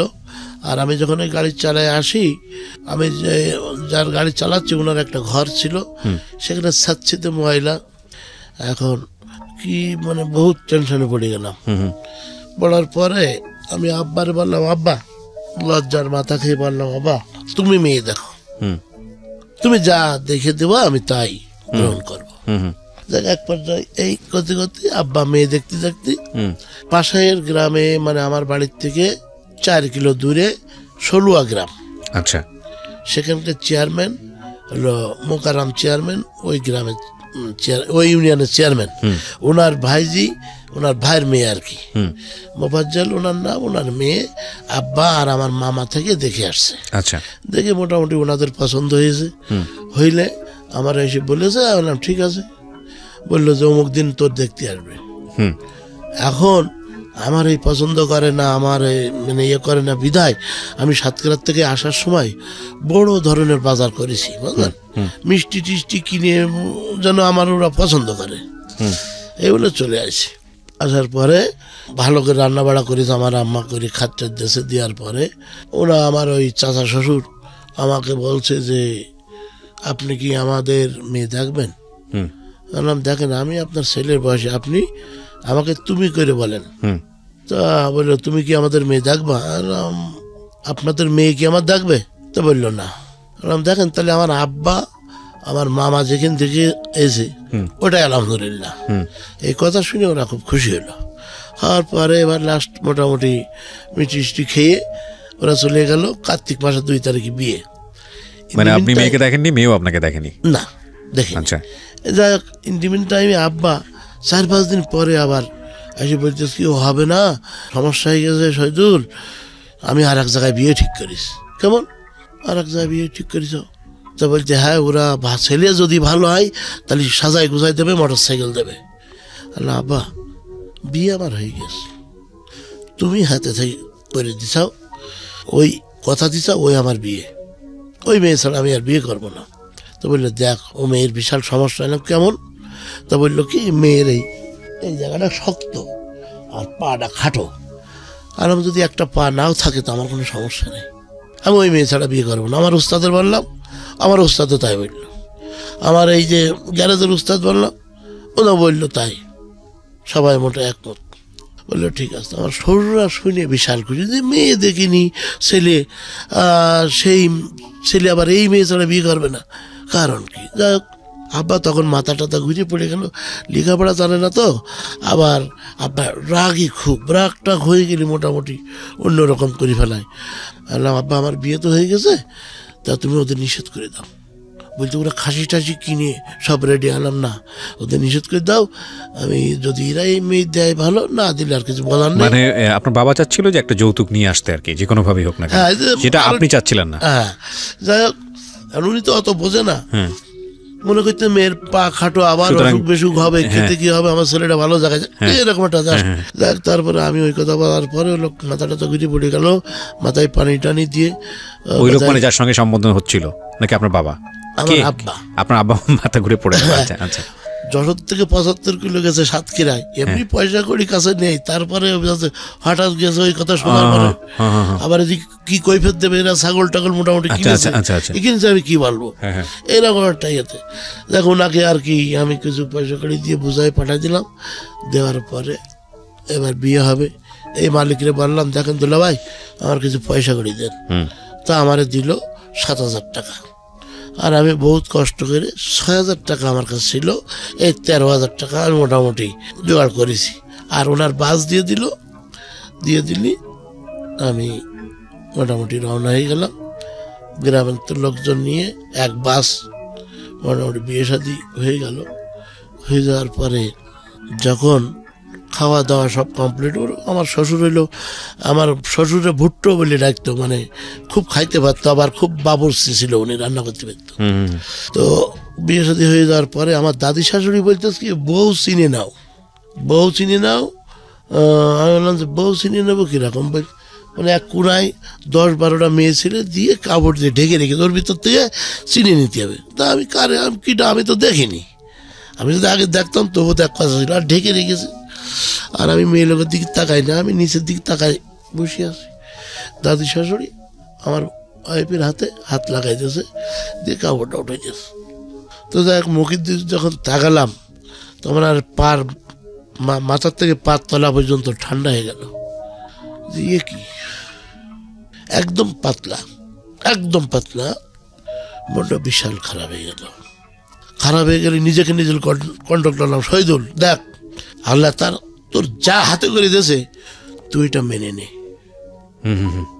তুই এখন থেকে এই মতো অবস্থা, এখন থেকে তুই মেনে নে, ডানিও না বায়ও না। আমি নিজেকে নিজে বুঝাচ্ছিলেন? হ্যাঁ, নিজেকে নিজে বুঝায় আসলাম বাড়ি, আদা ওয়াইফ নিয়ে। আসার পরে বাসর রাত হলো। আমাদের পাকা বাড়ি ছিল, দুটোই হল রুমের মতো, দুটো রুম, পাকা গ্রামে তো। আর আগে আমার নানাদের অবস্থা ভালো ছিল, তো এক পাশে ছাগল বান্ধা মেমা করতেছে, আর এক পাশে আমরা আসি। এভাবে হয়ে গেল। পরের দিন খাওয়া দাওয়া হলো। হওয়ার পরে লোকজন বন্ধু বান্ধব বলে কীরকম মেয়ে বিয়ে করেছিস? বললাম দেখ, এই পৃথিবীতে আমার ওয়াইফের থেকে সুন্দর আর কেউ নেই আমার কাছে। তুই কি মনে করিস ওটা আমার যায় আসে না। আমার এই পৃথিবী থেকে আমি যাকে নিয়ে আসছি, আমার থেকে খুশি আর কেউ নেই। ঠিক এইভাবে তার আর মুখ পাই না। এভাবে যখন দিন বাসর রাতি আমি আমার ওয়াইফকে বলছি, দেখো এই বাসর রাতি আমার কোনো কিছু চাওয়ার নেই, আমি একটাই জিনিস চাইব, আমার আম্মা আগে, তারপর আমার আব্বা, তারপর আমার মা বাপ, মানে আমার ভাই বোন, তারপরে যদি সময় থাকে এক বদনা পানি, একটা গামছা, এই দিলে আমি খুশি, না মহা খুশি, আমার আর কিছু লাগবে না। এই বলার পরে উনি শুনে রাখলো। উনি ক্লাস 9 পর্যন্ত লেখাপড়া করেছে। শুনে রাখার পরেই মোটামুটি চলে। উনি আমাকে সাতক্ষীরায় নিয়ে যায়নি তখন, ওই 2-3 মাস পরে যাই হোক সাতক্ষীরায় নিয়ে গেলাম, নিয়ে যে আমার উস্তাদের বাসায় রাখলাম। রাখার পরে যে উস্তাদের ওয়াইফের সাথে একটু গেজাগেজ হতে লাগলো, আর একটা বাসা নিলাম। নেওয়ার পরে একদিন রাত্রি বলতেছে যে দেখো সবই ঠিক আছে, তা তোমারও তো একটা ভবিষ্যৎ আছে। তখন আমি শক্ত হয়ে গেলাম। শক্ত কিরকম হলাম, দেখো কতদিন আইসাম, এই 4-5-6 মাস। গরিব হতে পারে আমি, তোমার কোনো শাড়ি ছেঁড়া আছে? বলছে না। কোনোদিন না খেয়েছিলে? না। কোনোদিন মাথায় তেল ছাড়া ছিলে? না। আর তাই যদি না থাকো তো কোনোদিন প্রশ্ন করতে পারবে না যে তো আমার সুখের কথা, ওটা উনি চিন্তা করবে। আমি এই সার তোমার দেব না, আমি যেভাবে বলে দিচ্ছি, দ্বিতীয় দিন আর কোনো প্রশ্ন করতে পারবে না। তাহলে পিএল মানে আমি একটু আবার রসিকতা করতেছি, মানে পাশাই রাতি দেবো। যাই হোক, আমার এখনো ওনার সাথে আমার বন্ধুত্ব। ওনাকে নিয়ে আসেনি, অসন্তুষ্ট, কালকের থেকে মোবাইল করেছি 10 বার ধরিনি, কেন আমার নিয়ে গেলে না? স্টুডিওতে আসতে আমি যেখানে যাব আমরা একদম বন্ধু ভাই, আমার ছেলে আমি একদম ভাই বন্ধুর মতো। আচ্ছা আচ্ছা আচ্ছা, আমি বলে দিচ্ছি, আমি আসলে খুব খুশি হতাম যদি আপনাকে দেখতে পেতাম, কিন্তু উনি নিয়ে আসেনি, হয়তো উনি প্রথম এসেছে সেই কারণে। তবে ইনশাআল্লাহ ভবিষ্যতে নিশ্চয়ই আপনার সঙ্গে দেখা হবে, কথা হবে যদি আল্লাহ চায়। তো আপনাকে অনেক ধন্যবাদ, আপনি আমাদের অনুষ্ঠানে আসতে চেয়েছিলেন। জি বলুন। যাক, এবার ওই কথা বলার পরে উনি এইবার আমরা 5 ভাই, 6 ভাই আর 2 বোন। তো কিছুদিন পরে আমার ওই বোনটা মানে আমার আব্বা আমার আম্মা সাতক্ষীরায় বেড়াতে গেছে, গেলি বড় ডাক্তারের কাছে নিয়ে গেছে। যাওয়ার পরে ডাক্তার বললো এরকম হলো স্ট্রোক করেছে। তখন তো আমার তেমন পয়সা করি না, যাই হোক আমি হসপিটালে নিয়ে গেলাম। হসপিটালে মারা গেলে ওই লাশ আমার ট্রাকে করে নিয়ে আমার গ্রামের বাড়িতে নিয়ে মাটি দিলাম। দেওয়ার পরে ওই যে ন্যাংরা বুন্ডা ছিল, ওর তখন বিপর্যয় নামিয়ে আসলো। ও ঠিক মতো হাঁটতে পারতো না, ও প্রতিবন্ধী। ওর একটা দোষ ছিল, ওই রাত 12টার সময় পায়খানা করবে, দিনের বেলায় কোনো পায়খানা করবে না, আর রাত 4টের দিকে 2 বার পায়খানা করবে, কাপড় চোপড় ভরে। তো আমার আব্বা ফট করে বলে বসলো, আমার সাথে বলিনি, লোকজনের হাতে বলে যে আর একটা বিয়ে শাদী করবে, ওর দেখবে কে। তারপরে মোটামুটি মানে আমার ওয়াইফ দেখতেছে, আমার বোন দেখতেছে। তারপরে ওই কথা বলে বললো, বলার পরে আব্বা আবার বিয়ে করলো। বাবা বিয়ে করে ফেললো আরেকটা। আমি চেয়ারম্যানের ভাই দিয়ে বিয়ে করেছি, আর পাশের গ্রামের ভ্যানালার মেয়ে বিয়ে করলো আব্বা। যাক, তাতে আমার কোনো আফসোস নেই। আব্বা আমার খুব কষ্ট করেছে জীবনে, যা বলে আমি তাই মানি। বিয়ে শাদী করার পরে আমার আম্মা মারা যাওয়ার আগে 7টা গরু ছিল, ওই যে ড্রাইভারি করেছে, টুকটাক পয়সা দিয়েছে, ওতে বানাইছে 6-7টা গরু বানাইছে। তারপরে ওখানে গাছ টাছ লাগাই, মোটামুটি আমরা অনেক আগের থেকে সুস্থ হয়েছি। এখন গ্রামের থেকে গরু নিয়ে আব্বারে নিয়ে আমরা চলে আসি। আমার আম্মা মারা গেছে। চলে আসার পরে আমার বোন বলতেছে, আব্বা আমার একটা গরু দেবা, আমি কিনে নেবো তোমার কাছ। টাকাই নে, কত দাম? 5,000 টাকা। কোন বোন? প্রতিবন্ধী বোন? কোন বোন কিনবি? না, বড় বোন। বড় বোন, আচ্ছা। এবার বলতেছে 5,000 টাকা। ঠিক আছে, 2,000 টাকা এখন দিচ্ছি, আর পরে দিবানে। তখন আমার আব্বা এসে আমার বলছে, দেখ তোর বোন গরু নিচ্ছে আছে, তো 2,000 টাকা এখন দেবে, আর 3,000 টাকা পরে দেবে। তোমারই তো মেয়ে, দেও, নাই দেয়, আমি টাকা তোমার দিয়ে দেবো। তো বললো ঠিক আছে। তো আমি গাড়ি চালাই যশোরে, সাতক্ষীরাতে যশোরে কাজ করাতে যাব। তো ওই গরুটা তুলে নিয়ে আমার বইনা মানে ভাগনা আর আব্বারে তুলে নিয়ে 3জনে তুলে নিয়ে আসতেছি যশোরে। তো ওই ঝিগরগাছা থেকে যশোর 9 কিলো এই পাশটা ভিতরে আমার বোনাই বাড়ি, আর ওখান থেকে আবার 4-5 কিলো আমার নতুন নানা বাড়ি। এখন আব্বা করেছে কি, ওই গরু নিয়ে আমার ভাগনারে নিয়ে নামাই দিয়েছি। দেওয়ার পরে আমার আব্বা বলে, যাই তুই শিগগিরি যা, তোর মার বলকে মুরগি রান্না করতি। কেন ছোট মানুষ বলছে, আমি গরু নিয়ে আসছি, তুই মার বলকে মুরগি রান্না করতি। মা মোটামুটি ওদিকে মানে আমার বোন রান্না টান্না করে আব্বা স্টেজ গরু নিয়ে বিরাট খুশি হবে, টাকা দিয়েছে। আমার বোন জানে আর আমরা জানি, গ্রামের লোক তো জানে না। গ্রামের লোকের কাছে দেখাবে আমার আব্বা দিয়েছে, বিরাট একটা ই করবে। সেই গরু উনি নিয়ে নতুন শ্বশুর বাড়ি চলে গেছে। বিকাল সন্ধ্যা রাত 8টা। তখন টেলিফোন, ফোন না। আমার বোন বলতেছে না আব্বা আসেনি। বললাম কি ব্যাপার, মাথা খারাপ নাই তোর, ভুল বকতেছিস নাই? আমার রাগ হচ্ছে। তো বলছে না আসেনি। কি করি? ওই রাত্রি সমস্ত আমার 6 ভাই এক জায়গায় করে ফেললাম, করে সকালবেলায় আমার ওই বোনের নিয়ে আর এটা মাই করে নিয়ে সব চলে গেলাম সেখানে। খুব রাগান্বিত হয়ে যায়, আজকে বাপের সাথে একটা যুদ্ধ হবে, এরকম একটা ভাব। যাওয়ার পরে সেই শ্বশুরবাড়িতে নামলাম। নামার পরে আমার শ্বশুরবাড়ি আর পাশের গ্রামে। নামার পরে শুনলাম আব্বা বাজারে গেছে। এবার গেলাম বাজারের পাশ দূরিতে, দেখতেছি আব্বা চিকনে মানে এই ভ্যানে করে 1 কেজি চাউল আর মনে হয় অল্প একটু লবণ আর ওই 1/2 কেজি কি 1 কেজি তরকারি নিয়ে ভ্যানে করে আসতেছে। এদিক তো রাগে করে গেছি। যখন সামনের পর এসে তখন কি আর রাগ থাকে? যতই হোক জন্মদাতা। তা আমি আব্বার গায়ে হাত বলেছি, আব্বা আমরা কি অপরাধ করেছি তোমার কাছে? হাম করে কাঁদতেছি যে আমাদের আজকে এই অবস্থা করে তুমি চলে আসলে, তোমার কি অভাব?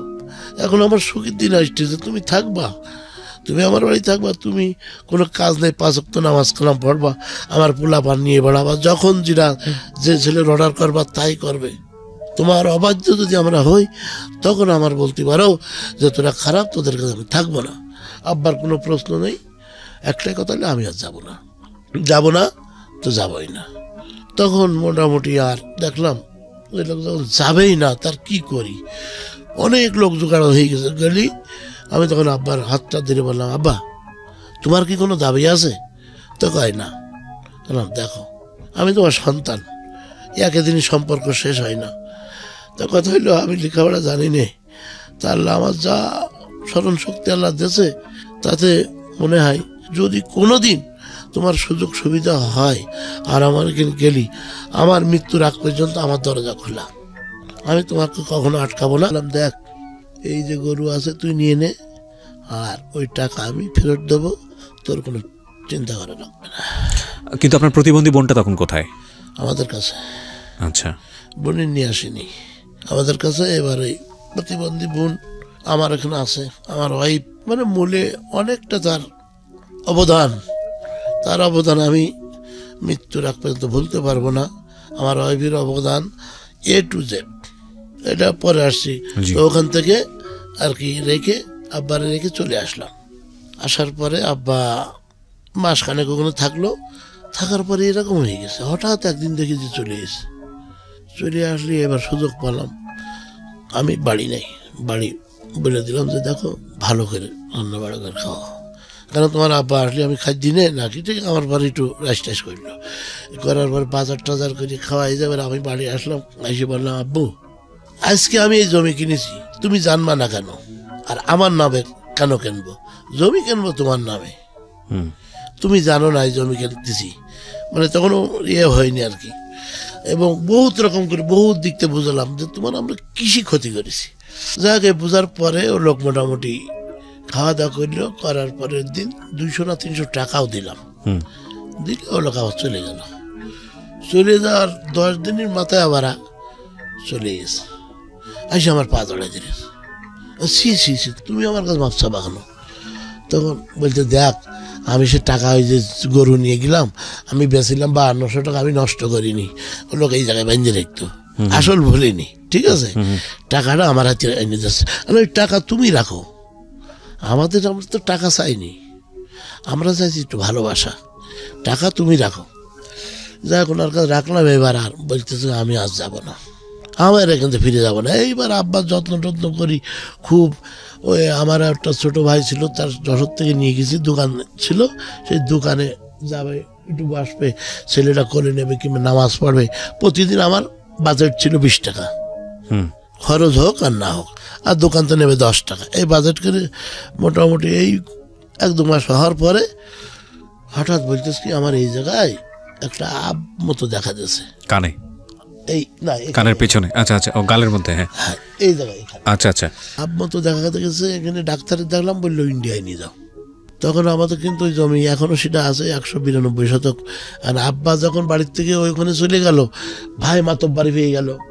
ভাই ওই গাছালি মাছ পুকুর টুকুর সব সাফ করে এরকম লেভেল তামা করে ফেলাইলো ভাই শফিদুল হক। মানে 192 শতক জমির উপরে আপনাদের বাড়িটা? হ্যাঁ। আচ্ছা। এইবার তামা করে ফেল, কিচ্ছু রাখলো না, শুধু কয়টা গাছ ছিল। গাছ থাকলে আমি আব্বার বললাম যে দেখি শুনতেছি গাছ মারতে দেখেছে। এবার আব্বা যাই করলো কি, গাছ 14,000 টাকা, 42টা গাছ 14,000 টাকা বিক্রি করে এসে অলরেডি বায়না নিয়ে এসে। এখন ভাই ছিল না বাড়ি এসে শুনে যে গাছ বিক্রি করেছে। ভাই একটু গরম টরম হয়েছে, যে গাছ কিনেছে তার তো হেভি লাভ, সে আবার 500 টাকা ভাত দিয়েছে। ভাই আর কোনো কথা কয়নি, আর তুমি কালকে চলে যাও বাড়ি, এই টাকা ফেরত দাও, গাছের দাম অনেক, আমি গাছ এখন ব্যস্ত না। শুনি ফোন আসতেছে যে গাছ, বড় বড় গাছগুলো ওই রাতারাতি মেরে দিয়েছে। তখন আর উপায় নেই। যাই হোক, আবার ইন্ডিয়া পাঠানোর পরে ওই যে 14,000 টাকা গাছ বেচা, ওই দিয়ে আর আমি এখানে ছিল 5200, এই দিয়ে আর আমি কিছু দিয়ে ইন্ডিয়া পাঠানোর পরে 5-6 দিন পরে খবর এলো এরকম অবস্থা ভালো না, তুমি যাও। তো যাই হোক, আমার একটা বন্ধু ছিল, ওনারা যে বললাম যে 3,000 টাকা দেন, আমি একটু ইন্ডিয়ায় যাব। তো দিল না দেওয়ার পরে আমার অতটা খেয়াল নেই কোথা থেকে কীভাবে ম্যানেজ করলাম, আমি গেলাম ইন্ডিয়ায়। ওই যাদের বাড়ি ছিল তার ভাইয়ের সাথে আমি গেলাম। যাওয়ার পরে বসিরহাট হসপিটালে ছিল, আর তখন তো অত বুঝতাম না। বসিরহাট হসপিটালে এরকম বিকালবেলায় যে দেখেছি এরকম করে রয়েছে। যাই হোক, একটু গালে টালে পানি দিয়ে ওনার বাড়িতে থাকলাম রাত্রি। থাকার পরে সকালবেলা আবার গেলাম, যে দেখি ওই অবস্থায়। দেখে বাইরে আসে, তখন নার্স বলতে আপনাদের রুগী কি দেখেছো? দেখিস তো, বলে আরেকটু দেখে আসেন। তখন আমি বুঝতে পারি যে কাজ হয়ে গেছে। আর ওনার ইন্ডিয়াতে কথাই ছিল যে আমার শহীদুল ইন্ডিয়া, ওর সাথে আমার অনেক কথা আছে। যাই হোক, সে পর্যন্ত বোঝাতে পারিনি, মারা গেল। মারা যাওয়ার পরে পড়ে গেলাম বিবাদে, যে লাশ আনবো কী করি, 5 ফুটি লাশ অনেক কষ্ট। তা আমি বললাম সত্যি কথা, আমার জীবনে সব থেকে বড় দেখি সাদা পোশাকধারী ভ্যানে করে উঠাইছি লাশ। উঠানোর পরে সাদা পোশাকধারী বাড়ি কোথায়? বাংলাদেশে। কি করেন? ড্রাইভারি করি। কি? আমার আব্বা, আমাদের পয়সা করি নিয়ে আমরা চুরাই পথে আনিছি, আনি মারা গেছে। ছুটি দিলেন, দেওয়ার পরে বিএসএফের ক্যাম্পে আনার পরে ডাইরেক্ট এরকম সত্যি কথা বললাম। তো বললো দেখেন, বেশি লেট করেন না, লাশ নিয়ে চলে যান। যদি কোনো আমাদের উপরের অফিসার এসে জিজ্ঞেস করে, বলবেন যে এই জায়গার লোক এখানে মারা গেছে। ঠিক আছে। এবার ওই ভ্যানের থেকে নামাইয়ে 3টে বাস কিনলাম, মাঝখানে এই পারে, এবার 4 ভাগ করে লম্বা করে দিলাম, ওই ঘাড়ে করে নিয়ে যাই। ওর পর তুললাম, 2-3জন লোক ঠিক করলাম করে, মানে ফাঁকে হইলো বিশাল বিল, আপনার ওই দাঁত ভাঙার বিল, ওই বিল পার করে নিয়ে আসতে হবে। লোক ঠিক করার পরে বিএসএফ বললো যে নিয়ে যাও, ওদের গাড়ি তুলে দিয়ে আমি দৌড়ে পারে চলে আসলাম। এবারে আসি বিডিআর ক্যাম্পের কাছে আসলাম। আমি বললাম স্যার, আমি স্যার ড্রাইভারি করি বাংলাদেশে, আমার আব্বা মারা গেছিল। তো বলি শিগগিরই নিয়ে চলে যাও, যদি জিজ্ঞেস করে বলবা যে এখানকার লোক মারা গেছে, আর কিছু বলবো না। যাক, এবার পার করে নিয়ে আসার পরে কি করে নিয়ে যাই, সাতক্ষীরার থেকে 13 কিলো ভিতরে বর্ডার। একটা পাওয়ার টিলার পেলাম, পাওয়ার টিলারের পিছনে বডি আছে, বডির মধ্যে তুললাম। তখন আবার চাউল বিলাক হয় বাংলাদেশ ভারত, ওখানে আবার ট্রাকে চাউল আনতে গেছে। যাক, পাওয়ার টিলার থেকে ট্রাকের পরে তুললাম, ট্রাকের পরে তুলে নিয়ে সাতক্ষীরা আনলাম, আমি ভ্যানে নামালাম, ভ্যানে নিয়ে বাসায় নিয়ে গেলাম। বাসায় নিয়ে যে কাপড় টাপন করে কমপ্লিট করে আবার আমার ট্রাকে করে যশোর নিয়ে গেলাম। যশোর নিয়ে মোটামুটি লোকজন ডেকে যখন মাটি মানে নামাচ্ছি, তখন আর আমি আর কন্ট্রোল করতে পারিনি। আমি মানে সেন্সলেস হয়ে যাওয়ার মতো কান্নাকাটি করেছি। এর আগে আমি কিন্তু দম খাইনি যে আমার জায়গায় পৌঁছাইতে হবে। আল্লাহ রহমতে আল্লাহ আমার পৌঁছাইতেছে। মাটি টাটি দেওয়ার পরে এইবার বড় ভাই রাজত্ব পেয়ে গেল ওই জমি জায়গা। তা আমি আর ওদিক খেয়াল করলাম না। বড় ভাই টুকটাক খরচ দেয়, আমি বড় ভাই সাতক্ষীরায় দোকান করে দিয়েছিলাম, সেই দোকানও ধ্বংস করতে গেছে। বড় ভাই কোনো অবস্থায় পরিবর্তন হয়নি। তারপরে এক এক করে এই 5 ভাইয়ের, আমরা 6 ভাইয়ের 5 ভাই সাতক্ষীরায় নিয়ে আসলাম। ছোট ভাইটা আমার সাথে আজও আছে, সাতক্ষীরায় নিয়ে আসলাম। আর ওই যে বুন্ডা মোটামুটি বললাম না, ওই রাত 4টার সময় আর রাত 12টার সময় পায়খানা করে আমার ওয়াইফ সাফ করে হাতে করে। আর 11 বছর বয়স, কি গন্ধ! একটা বাচ্চার পায়খানা গন্ধ, আর 11 বছর বয়স তার গন্ধ, আসমান জমিন ডিফারেন্স। তখন ওই পান খাওয়া শিখলো, পান খালি একটু গন্ধ কম লাগে। আর মাঝে মাঝে আমি টিভিতে আসি, আমিও ওই মোটামুটি টুকটাক সাফ না করলেও বুনি নিয়ে শুই, তো আলাদাও রাখা যাবে না। আমার গাইটাই পাইখানা রেখে আমি কোনো ঘৃণা করিনি, আমার ওয়াইফও তাই। যাক, এবার হঠাৎ ওর অসুখ হইলো, হওয়ার পরে আমার বুনির বাড়ি রাখলাম কিছুদিন। আমি আর দেখা যাচ্ছে আমার ওয়াইফেরও অসুখ আরাম হয়ে গেছে, এরকম অবস্থা, ওর পিছনে খাটতে খাটতে আবার এদিক সংসার। দেখ, আমার বুনির বাড়ি রাখলি, আমার বুনির তো অবস্থা ভালো না, সেইভাবে দেখতে পাইতো না। তারপরে আবার আমার নিয়ে আসলাম, গায়ে একটু ঘা পাছড়ার মতো হয়ে গেল। সত্যি কথা বলতে কি, লাস্টের দিকে একটু ওর প্রতি একটু অবহেলা করা হয়েছে, মানে আমিও বাড়ি থাকতাম না, আর ওরা ওই দিকে দিকে একটু ঘৃণা মতো হয়ে গেল, মারা গেল। মারা গেলি মাটি দিলাম, দেওয়ার পরে এবার এই এখানে ওই এক করতে করতে করতে করতে 5 ভাই চলে আসি। 5 ভাইরে নিয়ে আসে, একটারে হলো লেখাপড়া শিখে আইএ পাস করাইছি, আর একটা দোকান করে দিয়েছিলাম, সে দোকান ধ্বংস করলো।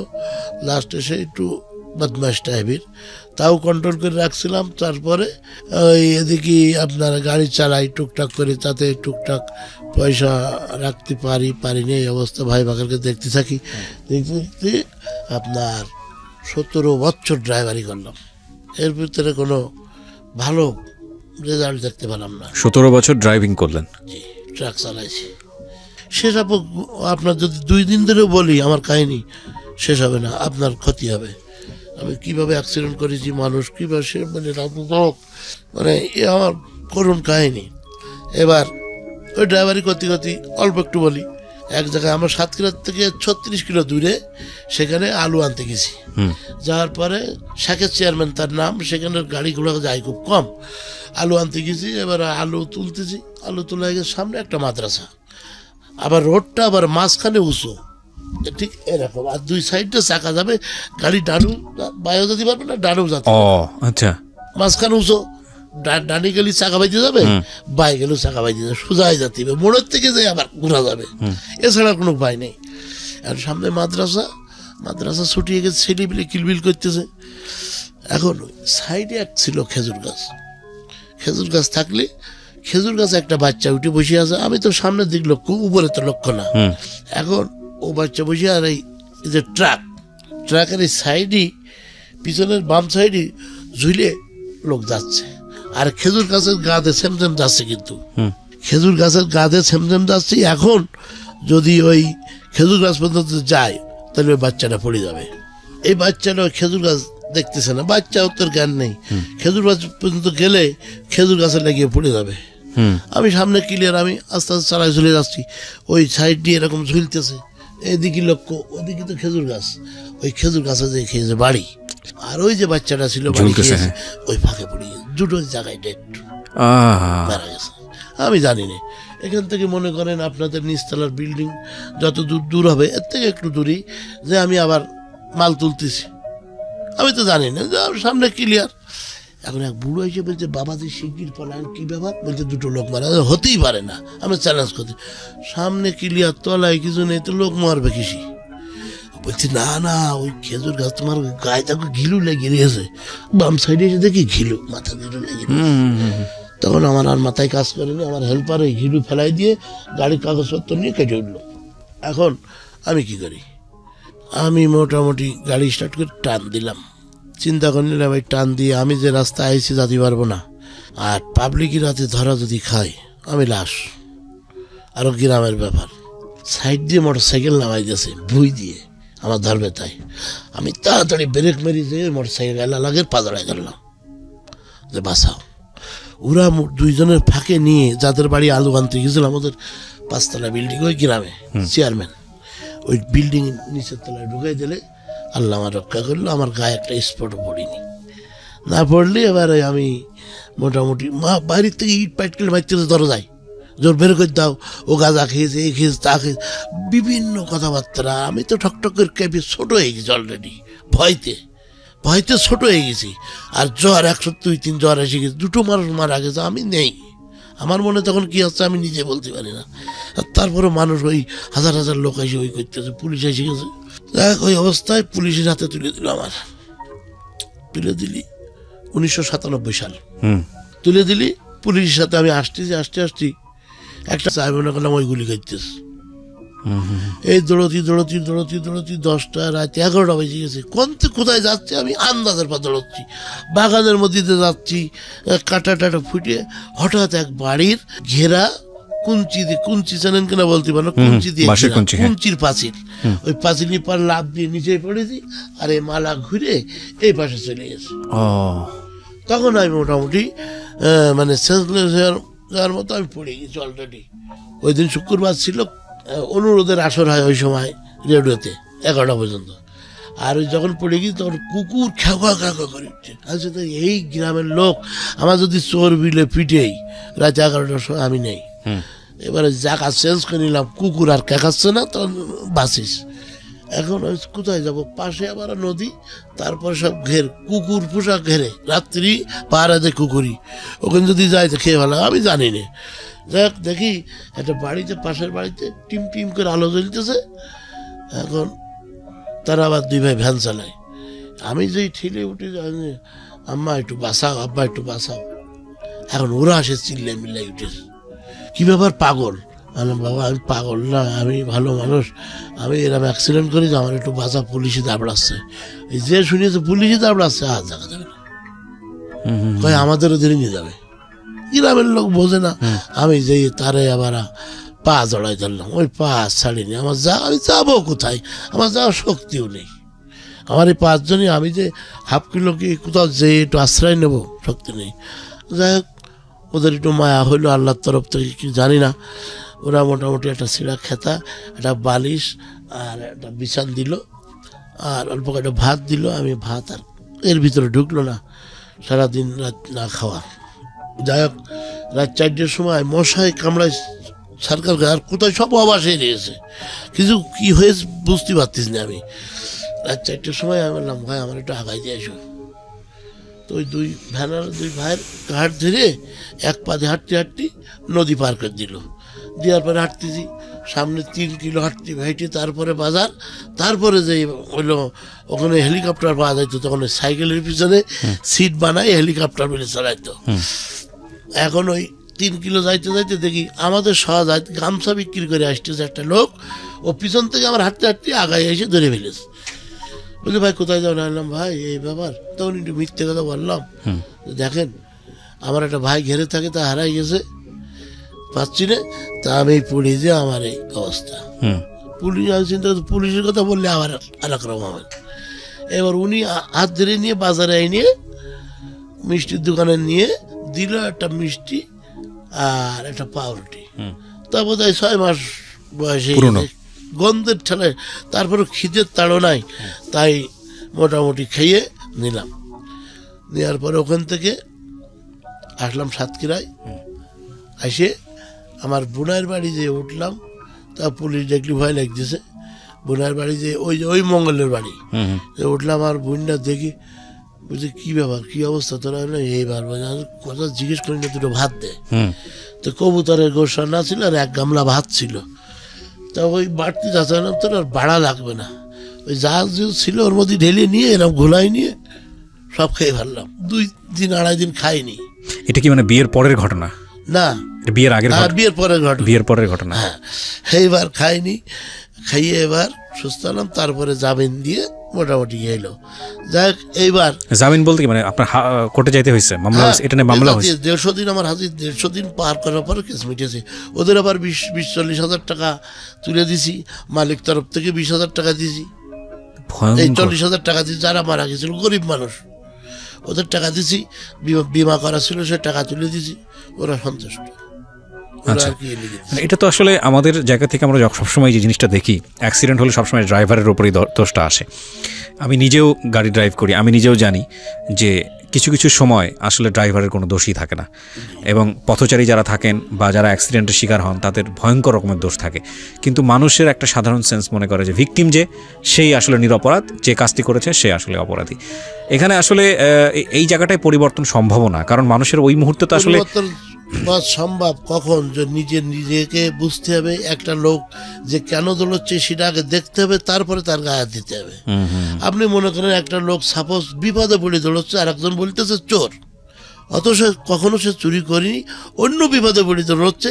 এখন এই জনগণের কথা ওই ধরে নিয়ে ওকে ধুলাই করে মেরে ফেলে দিল। হ্যাঁ, অথচ দেখলো না যে ও আগে কি করছে, ভয়ানক রকমের অন্যায়। এটাকে আমি বলি ফার্স্ট ইমোশন।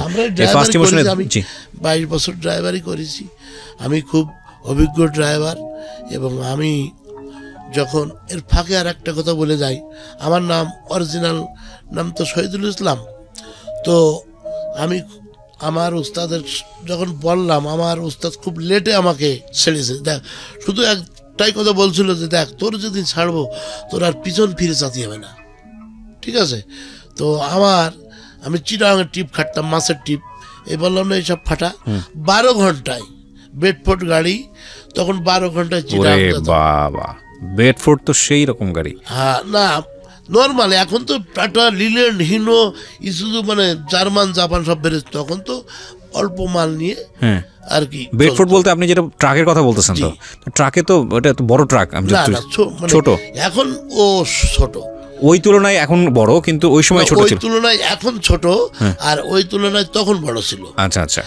এখন ওই গাড়ি 12 ঘন্টায়, হিনো গাড়ি, আগে চলে যেতাম। আমার 1000 টাকা বকশিশ দিত। তো আমার ওই গাড়ি আর রোডে থাকে, ছিঁড়ে ছুটি নিয়ে বেরোয়, আমি ঠিকই ভোর 6টার ভিতরে পৌঁছাতাম। এখন আমি অন্যায় করিনি, আমার নামায় দিল, আমি আর মোটর গাড়ি চালাবো না, আমি বিক্রি করে খাবো, আমি মোটর গাড়ি চালাবো না। এখন ওই দিন নেমে যাওয়ার পরে আমাদের ভোমরাতে এক্সপোর্ট ইম্পোর্ট হয়, ওখানে পোর্ট হয়েছে। এখন ওখান থেকে একটা ছেলে শওকাত নাম করে, ও আমার সামনে থেকে গাড়ি ঘোড়া ঠিক করে ওই আপনার ওই নিয়ে যায়। তখন আমি ওই ড্রাইভারে বাদ দিয়ে ওই করতে লাগলাম। তাতে দেখা যায় 200, 300, 400, 500 টাকা কামায়। আমি আর ওই ড্রাইভারের থেকে সরে পড়লাম। সরে পড়ার পরে এবার ভোমরাই গেলাম, যে দেখি যে মানে এর নাম বলে ব্রোকারি, আবার বাংলায় বলে দালাল। তা আমার একটা নীতি ছিল, সত্য কথা বলি। এবং যেসব গাড়ি চুয়াডাঙ্গা, মেহেরপুর, আমি এখনো হয়তো ক্লিয়ার বলতে পারবো না, তবে আমি 58টা ডিস্ট্রিক্টের নাম ডাইরেক্ট মুখস্থ বলতে পারতাম। এবার ওখান থেকে ওই শওকাত আমার নিয়ে যাওয়ার পরে আমি ওই 1-2 করতে ওই দালালি, মানে যশোর, খুলনা যেসব গাড়ি আসে, তখন গাড়ির ক্রাইসিস খুব। আমার কন্ট্যাক্ট 500 টাকা দিই, একটা গাড়িতেও 500, 15-20 টাকার গাড়ি দিতে লাগলাম। তাতে 10,000, 8,000। আমি টাকা তো অভাব নেই, এতদিন কোথায় ছিলি? এই করতে মোটামুটি এলো। এই তো আর অনেক আছে, তো 2-4 দিনও শেষ হবে না। যাই হোক, আমি যে জমি বিক্রি করেছিলাম, আমি আবার জমি কিনতাম, জমি বেচতাম, আবার সাব কন্ট্রাক্টারি করতাম, ও অনেক সময় লাগবে। যাই হোক, এবার ওই জমি এই টাকা নিয়ে আসি জমাত 8 লক্ষ টাকা এলো আমার কাছে। কত সালের দিকে এটা? 2009-10, মানে আজ থেকে প্রায় আপনার 8-9 বছর আগের গল্প। ওকে, 8 লক্ষ টাকা এলো। তা আমি যার ওই মাছ টানতাম চিটাগাঙের, ও লোক আমার পরে আস্থা ছিল এবং মানে খুব বিশ্বাস করতো, যখন যা বলতাম শুনতো। তো ওই লোক আমারে দিল। ও লোকের আবার পার্সের দোকান আছে, বললো টাকা কত আছে? এলাম 8 লাখ টাকা আছে। বলতে নিয়ে গেলাম একটা চেক লিখে, ন্যাশনাল ব্যাংকের চেক লিখে নিয়ে গেলাম। নিয়ে যাই ও লোক ওই 68,500 টাকার একটা চেক লিখে দিল। এই 8,68,500 নিটল মোটরে জমা দিলে গাড়ি দেবে। আচ্ছা, আর বডি টডি আমার করে নিতে হবে। এবার ওই গাড়ি মোটামুটি দিলি এবার ওই প্রতিদিন কাজ করি আর বডির কাজ করাই। এই প্রথম আপনি একটা গাড়ি কিনলেন? আচ্ছা, কাজ করাই করতে 1-1.5 মাস লেগে গেল। আমি পয়সা তো আমার ওই কামাই করে তাই করতে বার করে দেয়নি। এবারে বডি দিয়ে দিলাম, গাড়ি রোডে চলতে লাগলো। গাড়িতে যা কামাই করে তা শেষ। প্রতি মাসে 1,16,334 টাকা দিতে হয়। 1 বছরের কন্ট্রাক্ট নিয়েছি, যে 1 বছরের শোধ করতে হবে। আপনার ওই জমা দিতে হয় আর কি, ইনস্টলমেন্ট? হ্যাঁ, আচ্ছা, জমা দিতে হবে 1,16,334। আচ্ছা, এইবার আমি আয় করি, দেখা যাচ্ছে আপনার 20-30 হাজার সংসার খরচ বাদে, আর ওদিক থেকে কামাই করে ওই টাকা দিই। এর মধ্যে হঠাৎ একটা লোক শ্রীমঙ্গল থেকে আসলো, নাম হলো হানিফ। সে শ্রীমঙ্গলে পেঁয়াজের ব্যবসা করে। ওনার ছেলে আর ওনার কর্মচারী আসলো। কি ব্যাপার? আমার অ্যাকাউন্ট নাম্বার নিয়ে 2 লাখ টাকা দিল। কেন? 2 লাখ টাকা দিলেন কেন? বললাম যে বলছে কি আমার এক গাড়ি পেঁয়াজ কিনে দিতে। সে আবার কীরকম বলছে আপনি দাম করে কিনে এই টাকা দিয়ে দেবেন। আমি কেন? তো বলছে আপনার ভালো লেগেছে তাই আমরা আনবো টাকাটা কার মাধ্যমে, আপনার ভালো লেগেছে আপনার অ্যাকাউন্ট নাম্বার, আমি তো চিনি না কারোর, আপনারে আমরা শুনেছি যে আপনি লোক ভালো, তো আপনার অ্যাকাউন্টে আমরা আনিছি। না আমি পেঁয়াজ কিনে দিতে পারবো না। তো কয় না আপনি টাকা শোধ করবেন, আমরা ইয়ে করবো, আপনি টাকা দিয়ে দেবেন। যাই হোক ওদের কথা মতো এক গাড়ি পেঁয়াজ কিনলাম। কেনার পরে ওদের দিলাম, দেওয়ার পরে ওরা আবার টাকা আনলো, টাকা এনে দিলাম। এই করতে করতে বেশ টুকটাক ওই পেঁয়াজ কিনে আরম্ভ করলাম। আপনি নিজেও বুঝতেছিলেন ব্যবসাটা কি? হ্যাঁ। আচ্ছা। এইবার 10 পয়সা করে আমার কমিশন দেয়, মানে এক গাড়ি পেঁয়াজ যদি 20 টন হয় তাতে দেখা যাচ্ছে 2000 টাকা। এও তো খারাপ না। এই করতে করতে আমার ড্রাইভাররা বহুত সহযোগিতা করে, যেখানে ওই পেঁয়াজ নিয়ে যায় আমার কথা বলে যে ওই লোক 7 লোক সঠিক কথা বলে, টাকা মান নেই, এইভাবে ওরা প্রচার করে। The very important thing is that এই শহীদুল নামটা, ওপেন শহীদুল, এটা একটা ব্র্যান্ড হয়ে গেল। এবং এটা দেখুন, ওই যে বললো যে 17 বছর ধরে শুধু ড্রাইভারই করেছি আমি, বা 19 বছর ধরে 22 বছর ধরে এই কাজের সঙ্গে যুক্ত ছিলাম।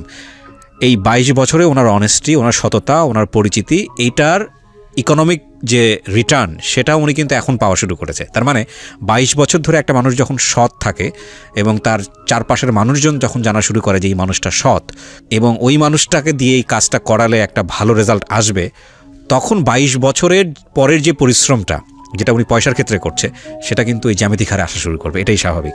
সুতরাং এই মানুষ, আমি যে বলি যে একটা মানুষ ভালো একটা মানুষ খারাপ, একটা মানুষ ভালো বললে এটা কিন্তু একটা ইকোনমিক ভ্যালু আছে, এটা একটা ব্র্যান্ড এবং এটা খুবই ইম্পর্টেন্ট। ব্র্যান্ড যে কত ইম্পর্টেন্ট জিনিস এটা বলার অপেক্ষা রাখে না।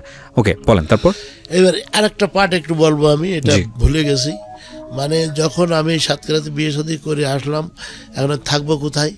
আমার সাতক্ষীরা মোজার সাহেব বলে একটা লোক আছে, ওনার বাসা, ওনার ওই সাইডে আমি কাজ করতাম, যেখানে সুই যাবে না সেখানে নাঙলের ফাল চলে যেত আমার। তার মানে যেখানে গাড়ি যাবে না আর আমি কব যাবে, আমি বলবো যাবে তো গাড়ি যাবে। যদি 1000 টাকা ভাড়া হয় 3000 টাকা দেবো লোক, ও লোকের কথা হলে গাড়ি যেতে পারে, আমার কথা হলে যাবে। এইভাবে ওনার কাজ করে দিয়েছি। দেওয়ার পরে আমি ও লোকের একটা কন্ট্রাক্ট নিয়ে 2 লাখ টাকা আমি পাই, এই লাভ হয় আমার। লাভ হওয়ার পরে ও লোক টাকা দেয়, লাস্টে 40,000 টাকা বাকি থাকে। থাকার পর আমি শর্টে বলছি, 2 বছর ধরে ওনার কাছে হাঁটি যে চাচা আমি গরিব মানুষ, যশোর থেকে এসেছি, আমি থাকবো কোথায়, বাড়ি বাচ্চা নিয়ে, আমার একটু জমি দিতে হবে। যাই 33 শতক জমি, উনি কয় যে আমি এটা বিক্রি করব। তখন আমি খরিদ্দার দেখি তো পাই না। উনি আবার 10 কাঠার খরিদ্দার ওনার হয়। হওয়ার পরে বললো যে দেখ তালি তো 10 কাঠা নিচ্ছে আর তুই বাদ বাকি জমি নেই। আমি চাচা আমার কাছে টাকা নেই। বললো ঠিক আছে তাহলে আর বাদ বাকি 4 কাঠার খরিদ্দার দেখ, তাও হয় না। তো বললো ঠিক আছে তোর কাছে কত টাকা? জানলাম 15,000 টাকা আছে, আমি চাচা জমাইছি। তো বললো দেওয়ার পরে উনি ওই জমি আমার রেজিস্ট্রি করে দেয় সবটুকু। আচ্ছা, পথের জন্য 3 শতক দিয়ে দেয়, আর ওই 12 শতক জমি আমার রেজিস্ট্রি করে দেয়। আর কোনো টাকা ওই সময় নেয়নি। এবার 200, 500, 100 করে টাকা দেয় উনি, ওইভাবে নিয়ে তারপরে আর একটা জমি ওনার কাছ থেকে উনি বলে 10,000 টাকা দেয়, আমি একটা জমি দিচ্ছি। হ্যাঁ, আমি ওনার কথা বিশ্বাস করে একজনের হাত পা জড়াই ধরি। 25 টাকা সমিতি ছিল, সেই সমিতির টাকা নিয়ে মানে 3 মাস জমা দিয়েছি, পাতায় 2100 না কত হয়েছে। দোকানদারের হাত টাত জড়াই ধরে উনি 10,000 টাকা আমার ধার দিয়েছে। দেওয়ার পরে ওই 10,000 টাকা ওনার দিয়েছি। দেওয়ার পরে উনি ওই জমি 4 ছেলে বললো যে রেজিস্ট্রি করে দিয়ে আসো, ওই জমিও দিয়ে দিল। দেওয়ার পরে এবার আমি ওখানে চাষের বেড়ার ঘর করলাম। তো চাষের বেড়ার ঘরে যে যখন শুতাম, তা আল্লাহ কোনো মাফ করুক, মনে হয় যেন সেকেন্ড বেস্ট। আমি জমি কিনে নিজের ঘর, ওই যে বাবুই পাখি সেই গল্পটার মতো সেকেন্ড বেস্ট। আমার সে খুশির কোনো সীমানা ছিল না, শেষ ছিল না। এইবার বোমরাই যে যখন কাজ করতে লাগলাম, কাজ করতে করতে তখন ওই আমার পার্টনার নেবে না। আমি তো কর্মচারী, ওর আমার 200 কোটি টাকা যায়, পার্টনার নেবে না। এখন ও যার কাজ করে তার সাথে আমার একটা সখ্যতা হয়ে গেল। বললো ঠিক আছে, ও তোর যখন পার্টনার না, তুই এক কাজ কর, তুই তো ভালো কাজ জানিস, তোর ছাড়া আমার কাজ চলবে না, তুই অর্ধেক করবি, ওরা অর্ধেক করবে। উনি বিচার করে দিল, দেখছে আর কি, টেবিলে বসে 20-30 জন লোক। আমি সেই জায়গায় উঠে বললাম দেখেন আমার উস্তাদ আগে, আপনি আগে না। আজকে আপনারা দেখতে পাইছি আমার উস্তাদ এই জায়গায় নিয়ে আসছিল, তাই তো আমি উস্তাদের সাথে যাব। উস্তাদ বিশাল খুশি, ওই খুশি হয়ে আমার পার্টনার করে নিল।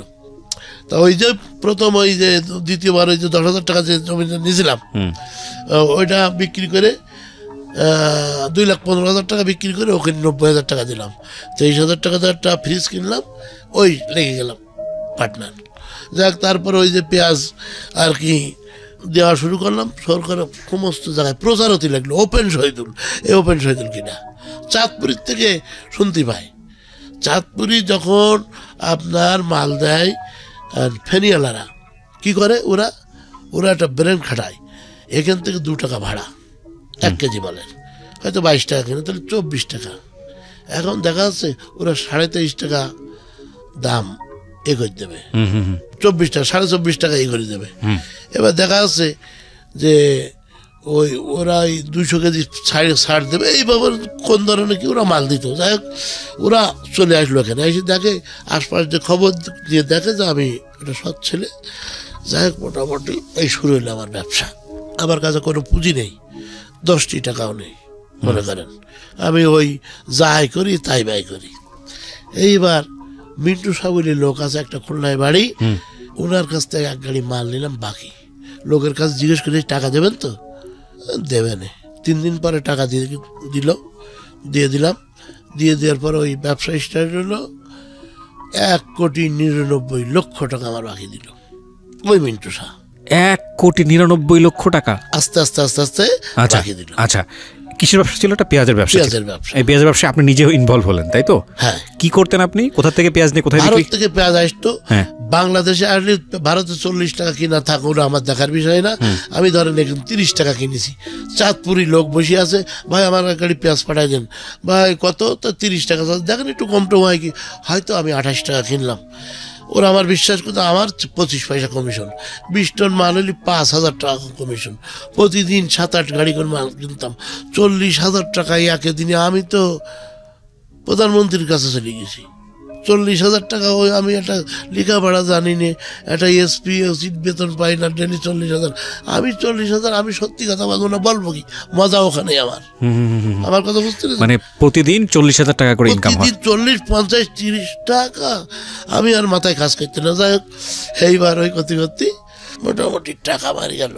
আমি তো পার্টি সবার চিনি নেই, দুষ্কৃতিকারী আছে না কিছু, ঢুকে যায়।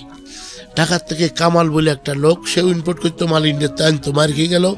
ও আমার কাছ থেকে বাকি নিত 15,05,275 টাকা। আমার অনেক স্মরণীয় ঘটনা আমার ভিতরে থাকে আর কি। এই দেখেন আমার এখনো স্লিপ আছে, 3 কোটি টাকা মার্কেটে পাবো মুখি, এমনি কোনো লাইসেন্স জানি না। আপনার টাকা? এটা লোকের টাকা। আমি লোকের কাছ থেকে নিয়ে, আমি পণ্য পুঁজি খাটাইনি, আমি লোকের কাছ থেকে নিয়ে লোকের দিই, ফাঁকে আমার ওই 25 পয়সা মাঝখানে হচ্ছে আপনি মিডলম্যান। হ্যাঁ, আচ্ছা। আমার সত্য কথা হবে, সঠিক কাজ হবে।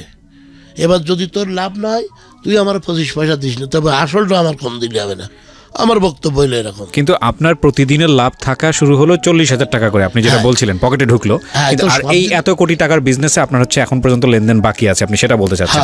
আচ্ছা, ওকে। তারপর এইবার ওই যে 2013 সালে ওই সময় আওয়ামী লীগ বিএনপি গাঞ্জাম ওই হরতাল, আমার একটু সাহস ছিল। আমি ভারতের পেঁয়াজ ওই ভোমরাত থেকে ভ্যানে করে বইয়ে সাতক্ষীরার থেকে নিয়ে চিটাং পৌঁছে দিতাম। এক গাড়িতে 2 লাখ 2.5 লাখ টাকা লাভ হবে পার্টির, আমার ভাড়া দেবে 1 লক্ষ টাকা, 30,000 টাকা লাগে না, 1,20,000 টাকা। তখন মোটামুটি আমি ওই টুকটাক জমি কেনা শুরু করে দিলাম। একটা জমি কিনলাম 29 লক্ষ টাকা দিয়ে, সে জমির দাম প্রায় এখন 1 কোটি। তো ওই মাহফিলে গ্রামের থেকে যা চাঁদা ওঠে আর বাদ বাকি আমি বিয়ার করি, কারো কাছ তো জোর করে না, কিচ্ছু না, যা যে দেয় দিক, না দেয় না দিক। তা যদি আমি না নেই তখন বলবে মানুষ যে আমার কাছ আমাদের হক কেড়ে নিয়েছে, 2 পয়সা আসবে দেখো গরম দেখাচ্ছে, এই না।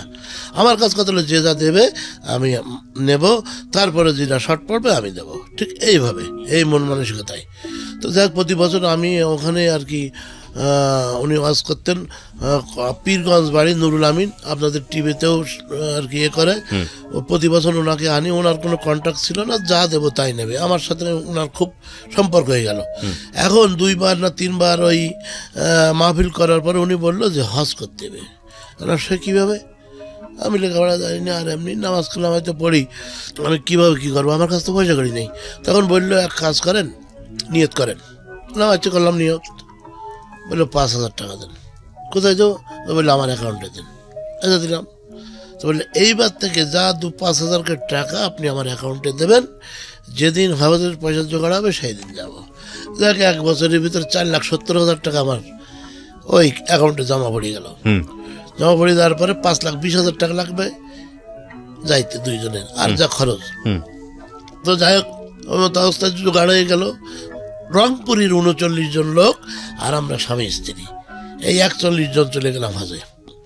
যাওয়ার পরে ওখানে যে আমি আরো কিছু টাকা নিয়ে গেছিলাম, ওনাদের সেবা করতে লাগলাম। এই 39 জনকেই কম বেশি আমার কাছে টাকা আছে, ওদের কাছ থেকে হাওলাত করে ওদের পিছনে খরচ করতে লাগলাম। ওদের শুধু বলতে লাগলাম আপনি আমার বাংলাদেশে যাইতে দেন, সব টাকা দিয়ে দেবো। এইভাবে মোটামুটি ওদের কলা খাওয়ানো, চা খাওয়ানো, এইভাবে খুব যত্ন করতে লাগলাম। যখন প্লেনের থেকে বাংলাদেশে যে নামলাম, তো এইরকম এই 39 জনের কান্না আর আমাদের কান্না, মানে এক মার পেটের ভাই বোন, মানে এরকম কান্না দেখা যায় হাউ মাগর কান্না। ওরা এক বাসে চলে গেল 39 জন, আর আমার প্রাইভেট আমার আনতে গেছে। আমার মন চাচ্ছে না যে আমি আলাদা বাড়ি যাই, এরকম কান্না। যাই হোক তার ভিতরে অনেক লোক মারা গেছে। এখন 18 সাল, তখন ছিল 11 সাল। তো যখন যে মারা গেছে আমি খবর পাইছি, অনেক সময় গেছিও, তারপরে আমার দাওয়াত করে নিয়ে গেছে, ওনাদের আবার আনছি। এইভাবে আমার সম্পর্ক করি। 18 না 19 সাল শুরু হলো, কিছুদিন হলো। জি 19 সাল। জি দেখ আমার ভুল মাফ করবেন। তো এইভাবে এই পিছনের কথাটা শেষ। এখন এই বিএনপি আওয়ামী লীগের হরতালের সময় তখন জীবনে রিস্ক নিয়েছি খুব। যেহেতু আমি ড্রাইভারই করেছি, আমি ড্রাইভারদের পয়সা একটু বেশি দিতাম। রিস্ক নিয়েছি কি, হেলমেট কিনে দিয়েছি ড্রাইভারদের, আর বলেছি গাড়ি যদি জ্বালায় যায়, গাড়ি রেখে তোরা জীবন বাঁচাইছিলি, আমার গাড়ি পুড়ে যায় যা। দেখা যাচ্ছে 30 টাকার ভাড়া, তখন 100 টাকা পাইছি। এইভাবে মোটামুটি একটা জমি কিনলাম হলো 29 লাখ টাকা দিয়ে। সে জমির দাম প্রায় এখন 1 কোটি টাকা। এইভাবে চলতে লাগলো। করতে করতে গাড়ি আমি কিনলাম, ওই দুটো যে টাটা কিনছিলাম আপনার ওই যে 10 টাকা। তারপরে 3টে গাড়ি দিলাম নিটল মোটর থেকে, ওই ডাউন পেমেন্ট দিয়ে।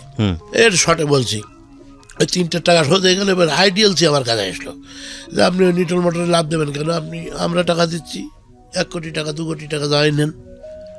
আমি বলছি 1 কোটি টাকা আমি কী করবো, আমি ভয় লাগতে লাগলো। যাই হোক তার ওনারা আমার 82 লাখ টাকা দিল গাড়ি কিনতে। মানে 4টে গাড়ির দাম 82 লাখ টাকা না, বডি করতে আরও লাগবে, তাও মোটামুটি হেল্প করলো। ওরা আমার সব টিকিট নিলাম, আমি তো জানি সইটই করে দিলাম। 4টে গাড়ির টাকা নিয়ে 4টে গাড়ি নিয়ে আসলাম। সেই 4টে টাকা বোধহয় 10 মাস শোধ হওয়ার পরে আবার 4টে দিল। আচ্ছা, তখন আমি তো বাংলাদেশের কোথায় কোন জেলায় কয়টা গাড়ি, কোথায় গেলে ভাড়া, আবার কত ভাড়া, কোথায় কয়বার চাকা ঘুরলে কতটুকু তেল পড়বে, এটা আমার নলেজ আছে। এই যে 22 বছরের এক্সপেরিয়েন্স। জি। এখন ড্রাইভার আমার ফাঁকি দিতে পারে না, আর দেয়ও না। আমি তো ওদের দুটো পয়সা বেশি ধরে দিই, আর ঈদের সময় বোনাস দিই, বাড়ি এনে একসাথে খাই। ওদের সাথে আমি শেয়ার করি যে তোরা খাইছিস, গোসল করি, খোঁজ খবর নিই, তাতে ওরা খুব খুশি। এভাবে করতে গত বছর 6তলা বলে আপনার ওই 6তলা কী বলে প্ল্যান করে 3তলা উঠে গেছে, এখন কমপ্লিট হয়নি। আর আমার ছেলে 6টা ট্রাক, আমার জামাত 5টা, আর আমার হলো 10.5টা। 10.5টা কিরকম? তার মানে কিন্তু আরো জড়িত আছে আমার ভাইরা ভাই এসে 10 লাখ টাকা রেখেলাম। ওই সময় কিন্তু আমার দেখিনি, এখন সচলে 10 লাখ টাকা রেখে নিয়েই যাবে না, আর একটা ট্রাকে শেয়ার করে দিয়েছি, আর মাসে অর্ধেক পাই। এরকম 3-4 জন 5 জন আছে। আচ্ছা, আমি যদি একটু জানার জন্য আপনার কাছ থেকে জানি যে একটা ট্রাক থেকে মাসে অন এভারেজ গড়ে কিরকম ইনকাম থাকে সবকিছু বাদ দিয়ে? গড়ে মিডিয়ায় যদি বলি, এখন ব্যাপার হচ্ছে কি অনেক কথাই বলতে হয়, মনে করেন সব থেকে 50-60 হাজার টাকা থাকে। 50 থেকে 60 হাজার টাকা একটা ট্রাক থেকে ইনকাম হয়। তার মানে আপনার 10টা ট্রাক আছে, মানে আমরা ধরে নিচ্ছি যে মাসে কমপক্ষে হলেও আপনার 5 লক্ষ টাকা প্রফিট থাকে। আচ্ছা, এছাড়া আপনার পেঁয়াজের ব্যবসা আছে? হ্যাঁ, পেঁয়াজের ব্যবসা আছে, তাতে 2-3 লক্ষ টাকা আসে, আমি ট্যাক্স ভ্যাট দিই সব। আচ্ছা, মাশাআল্লাহ। আমি আপনার কাছ থেকে জিজ্ঞেস করছি, এবং আপনার বলতেও কোনো সমস্যা নেই, কারণ আপনি আজকে রেডিওতে আসছেন, আপনার ইনকাম নিয়ে বলতে আপনার কোনো সমস্যা নেই। আপনার মাসের রোজগার কত থাকে এখন সবকিছু মিলিয়ে ব্যবসা করে? এখন মনে করেন 10 লাখ টাকা আপনার হচ্ছে ইয়েতে থাকে, এবং লাভ লসও হয়। এখন যে পেঁয়াজের ব্যবসায় এমন হয়, আমি যখন একটা হিন্দু ভদ্রলোক 40 টাকার পেঁয়াজ কিনলাম, কেনার পরে 40 টাকা করে দাম হচ্ছে। একটা হিন্দু ভদ্রলোক বললো কি, তুমি 4 আনা পয়সা বাড়াই দাও, 40 টাকা 4 আনা করে মালটা কিনে গোডাউন নামাই দাও। ওনার কথা শুনে পর আমি 40 টন মাল গোডাউনে নামাই দিলাম। দেওয়ার পরে ঈদ চলে গেল, পরের দিন লোড দিলাম, 12,13,000 টাকা লাভ হইল। সেই পেঁয়াজ 64-65 টাকা বেচলাম। এইবার আর বেনাপোল থেকে ওই হরতালের সময় পেঁয়াজ কিনলাম 50 টাকা করে, সেই পেঁয়াজ ঢাকা নিয়ে বেচলাম 90 টাকা। আবার 80 টাকা করে কিনেছি, 39 টাকা করে বেচেছি। লস হয় না? লস হলে তখন খাসির গোশ, তারপরে মুরগির গোশ আনন্দ করে বেশি খাই। কেন? যদি লাভ হলে হাসতে পারি, লস হলেও হাসতে হবে, এটা না আমার হিসাব। সেটাই, আপনাকে আল্লাহ কোথা থেকে কোথায় নিয়ে আসছে। লস লাভ তো হলেও যদি হাসতে পারি, তাহলে লস হলেও হাসতে পারি, এটা আল্লাহর দান। এদিন আমার সব গাড়ির গায়ে আল্লাহর দান, আল্লাহর দান এন্টারপ্রাইজ। এই জন্যই আমার ভাবছি, আমি লেখাপড়া জানি না, তবে আমি যা বুঝি, মানুষ যদি সচেতন হয়ে চলে, যদি সঠিক পথে চলে, তার জীবনে কোনো অভাব আসবে না। হয়তো দুর্ঘটনা আসবে, সামাল দিতে পারবে, অভাব আসবে না। অভাব আর দুর্ঘটনা আলাদা জিনিস। অভাব মানে নেই, আর দুর্ঘটনা মানে আছে, একটা অঘটন ঘটে গেছে, এরকম। সর্বসাকুল্যে যদি জানতে চাই আপনার কাছ থেকে, আল্লাহ আপনাকে যেখানে রেখেছিল, মানে যেখান থেকে যেখানে নিয়ে আসছে, সর্বসাকুল্যে আপনার অর্থনৈতিক অবস্থা, মানে অর্থনৈতিক অবস্থা, প্রপার্টি এখন কত কোটি টাকার মালিক আপনি? এখন আমার মনে করেন 20,000 টাকাও নেই ক্যাশ, আমার সব খাটতেছে। এখন জমি কিনা আছে, এখানে 3টে বিটে বাড়ি আছে, যশোরে 124 শতক জমি কিনা আছে। আচ্ছা। তার ভিতরে 27 শতক শুধু আমার ওই পৈতৃক, আর সব কিনা। আচ্ছা। আর আপনার ওই ব্যবসার ভিতরে কিছু টাকা আছে। এই তার মানে আমি যদি একটু আর্থিক অবস্থাটা, আমাদের যেহেতু শ্রোতারা শুনেছেন এতক্ষণ ধরে, আর্থিক অবস্থার জায়গাতে যদি জানতে চাই, একটা আর্থিক মূল্যমানের থেকে কয় কোটি টাকার মালিক আমি এটা একটু জানতে চাচ্ছি। মালিক তো আল্লাহ, আমি দাবিদার। হ্যাঁ, দাবিদার। আপনি দাবিদারের জায়গা থেকে কত কোটি টাকা? এখন টোটাল মনে করেন 1, 2, 3, 4, 5 এরকম 6 কোটি টাকার মালিক। তো উনি হচ্ছেন 6 কোটি টাকা ওনার প্রপার্টি। এখন এক সময় 10 পয়সা থেকে শুরু হয়েছিল। আপনি যখন অতীতের কথা চিন্তা করেন, আপনার কেমন লাগে? আমি সবসময় আমি খুব গর্বিত। আমি সবসময় চিন্তা করি, আমি পিছনের কথা চিন্তা করি, মনে করি। এবং আমি মানুষ যে আমার কাছে আসে, বহু দূরের থেকে লোক আসে, আমি কাউকে ফেরাই না। আমি 5টা মসজিদের বেতন দিই। এগুলো এইখানে বলা ঠিক না, বলেন করো গোপনে। হ্যাঁ, সেটাই, মানে মানুষকে উৎসাহ দেওয়ার জন্য আপনি বলতে পারেন, কোনো সমস্যা নেই। লক্ষ টাকা দানের থেকে 1 টাকা ঋণ করো, শোধ করা উত্তম। জি। এবং মানে দান মানে গোপনে করা উচিত। তো আমি 5টা মসজিদই বেতন দিই। তারপরে কিছু কিছু ফকির আছে মাসিক, আচ্ছা, সপ্তাহে। তারপরে কিছু কিছু বয়স্ক লোক আছে, প্রতি মাসের 1 তারিখে এসে ভোরবেলা বসে থাকে, আমার ভোর 500 টাকা দিই। এদের মানে আর্থিক অবস্থা দুর্বল, এবং আমিও জানি, জেনে শুনে এরকম কিছু লোকের 500 টাকা দিই। এবার মসজিদে 10 লাখ টাকা দানের কথা বলছি, 3 লাখ টাকা দিছি অলরেডি। ছাদ হবে আমার বাড়ির সামনে মসজিদ। আর আশা আছে, যশোরে যে জমিটা আছে 124 শতক জমি, এটা 20 শতক এক জায়গায় মানে আলাদা, আর 11 শতক আলাদা, আর একটা পুকুর সহ আছে। আর কিছু জমি কিনতে পারলি, আশা করি যদি সেই তৌফিক আমার দান করে, আমার থেকে আমার ছেলে ওইরকম উদ্যোগ, যে আব্বা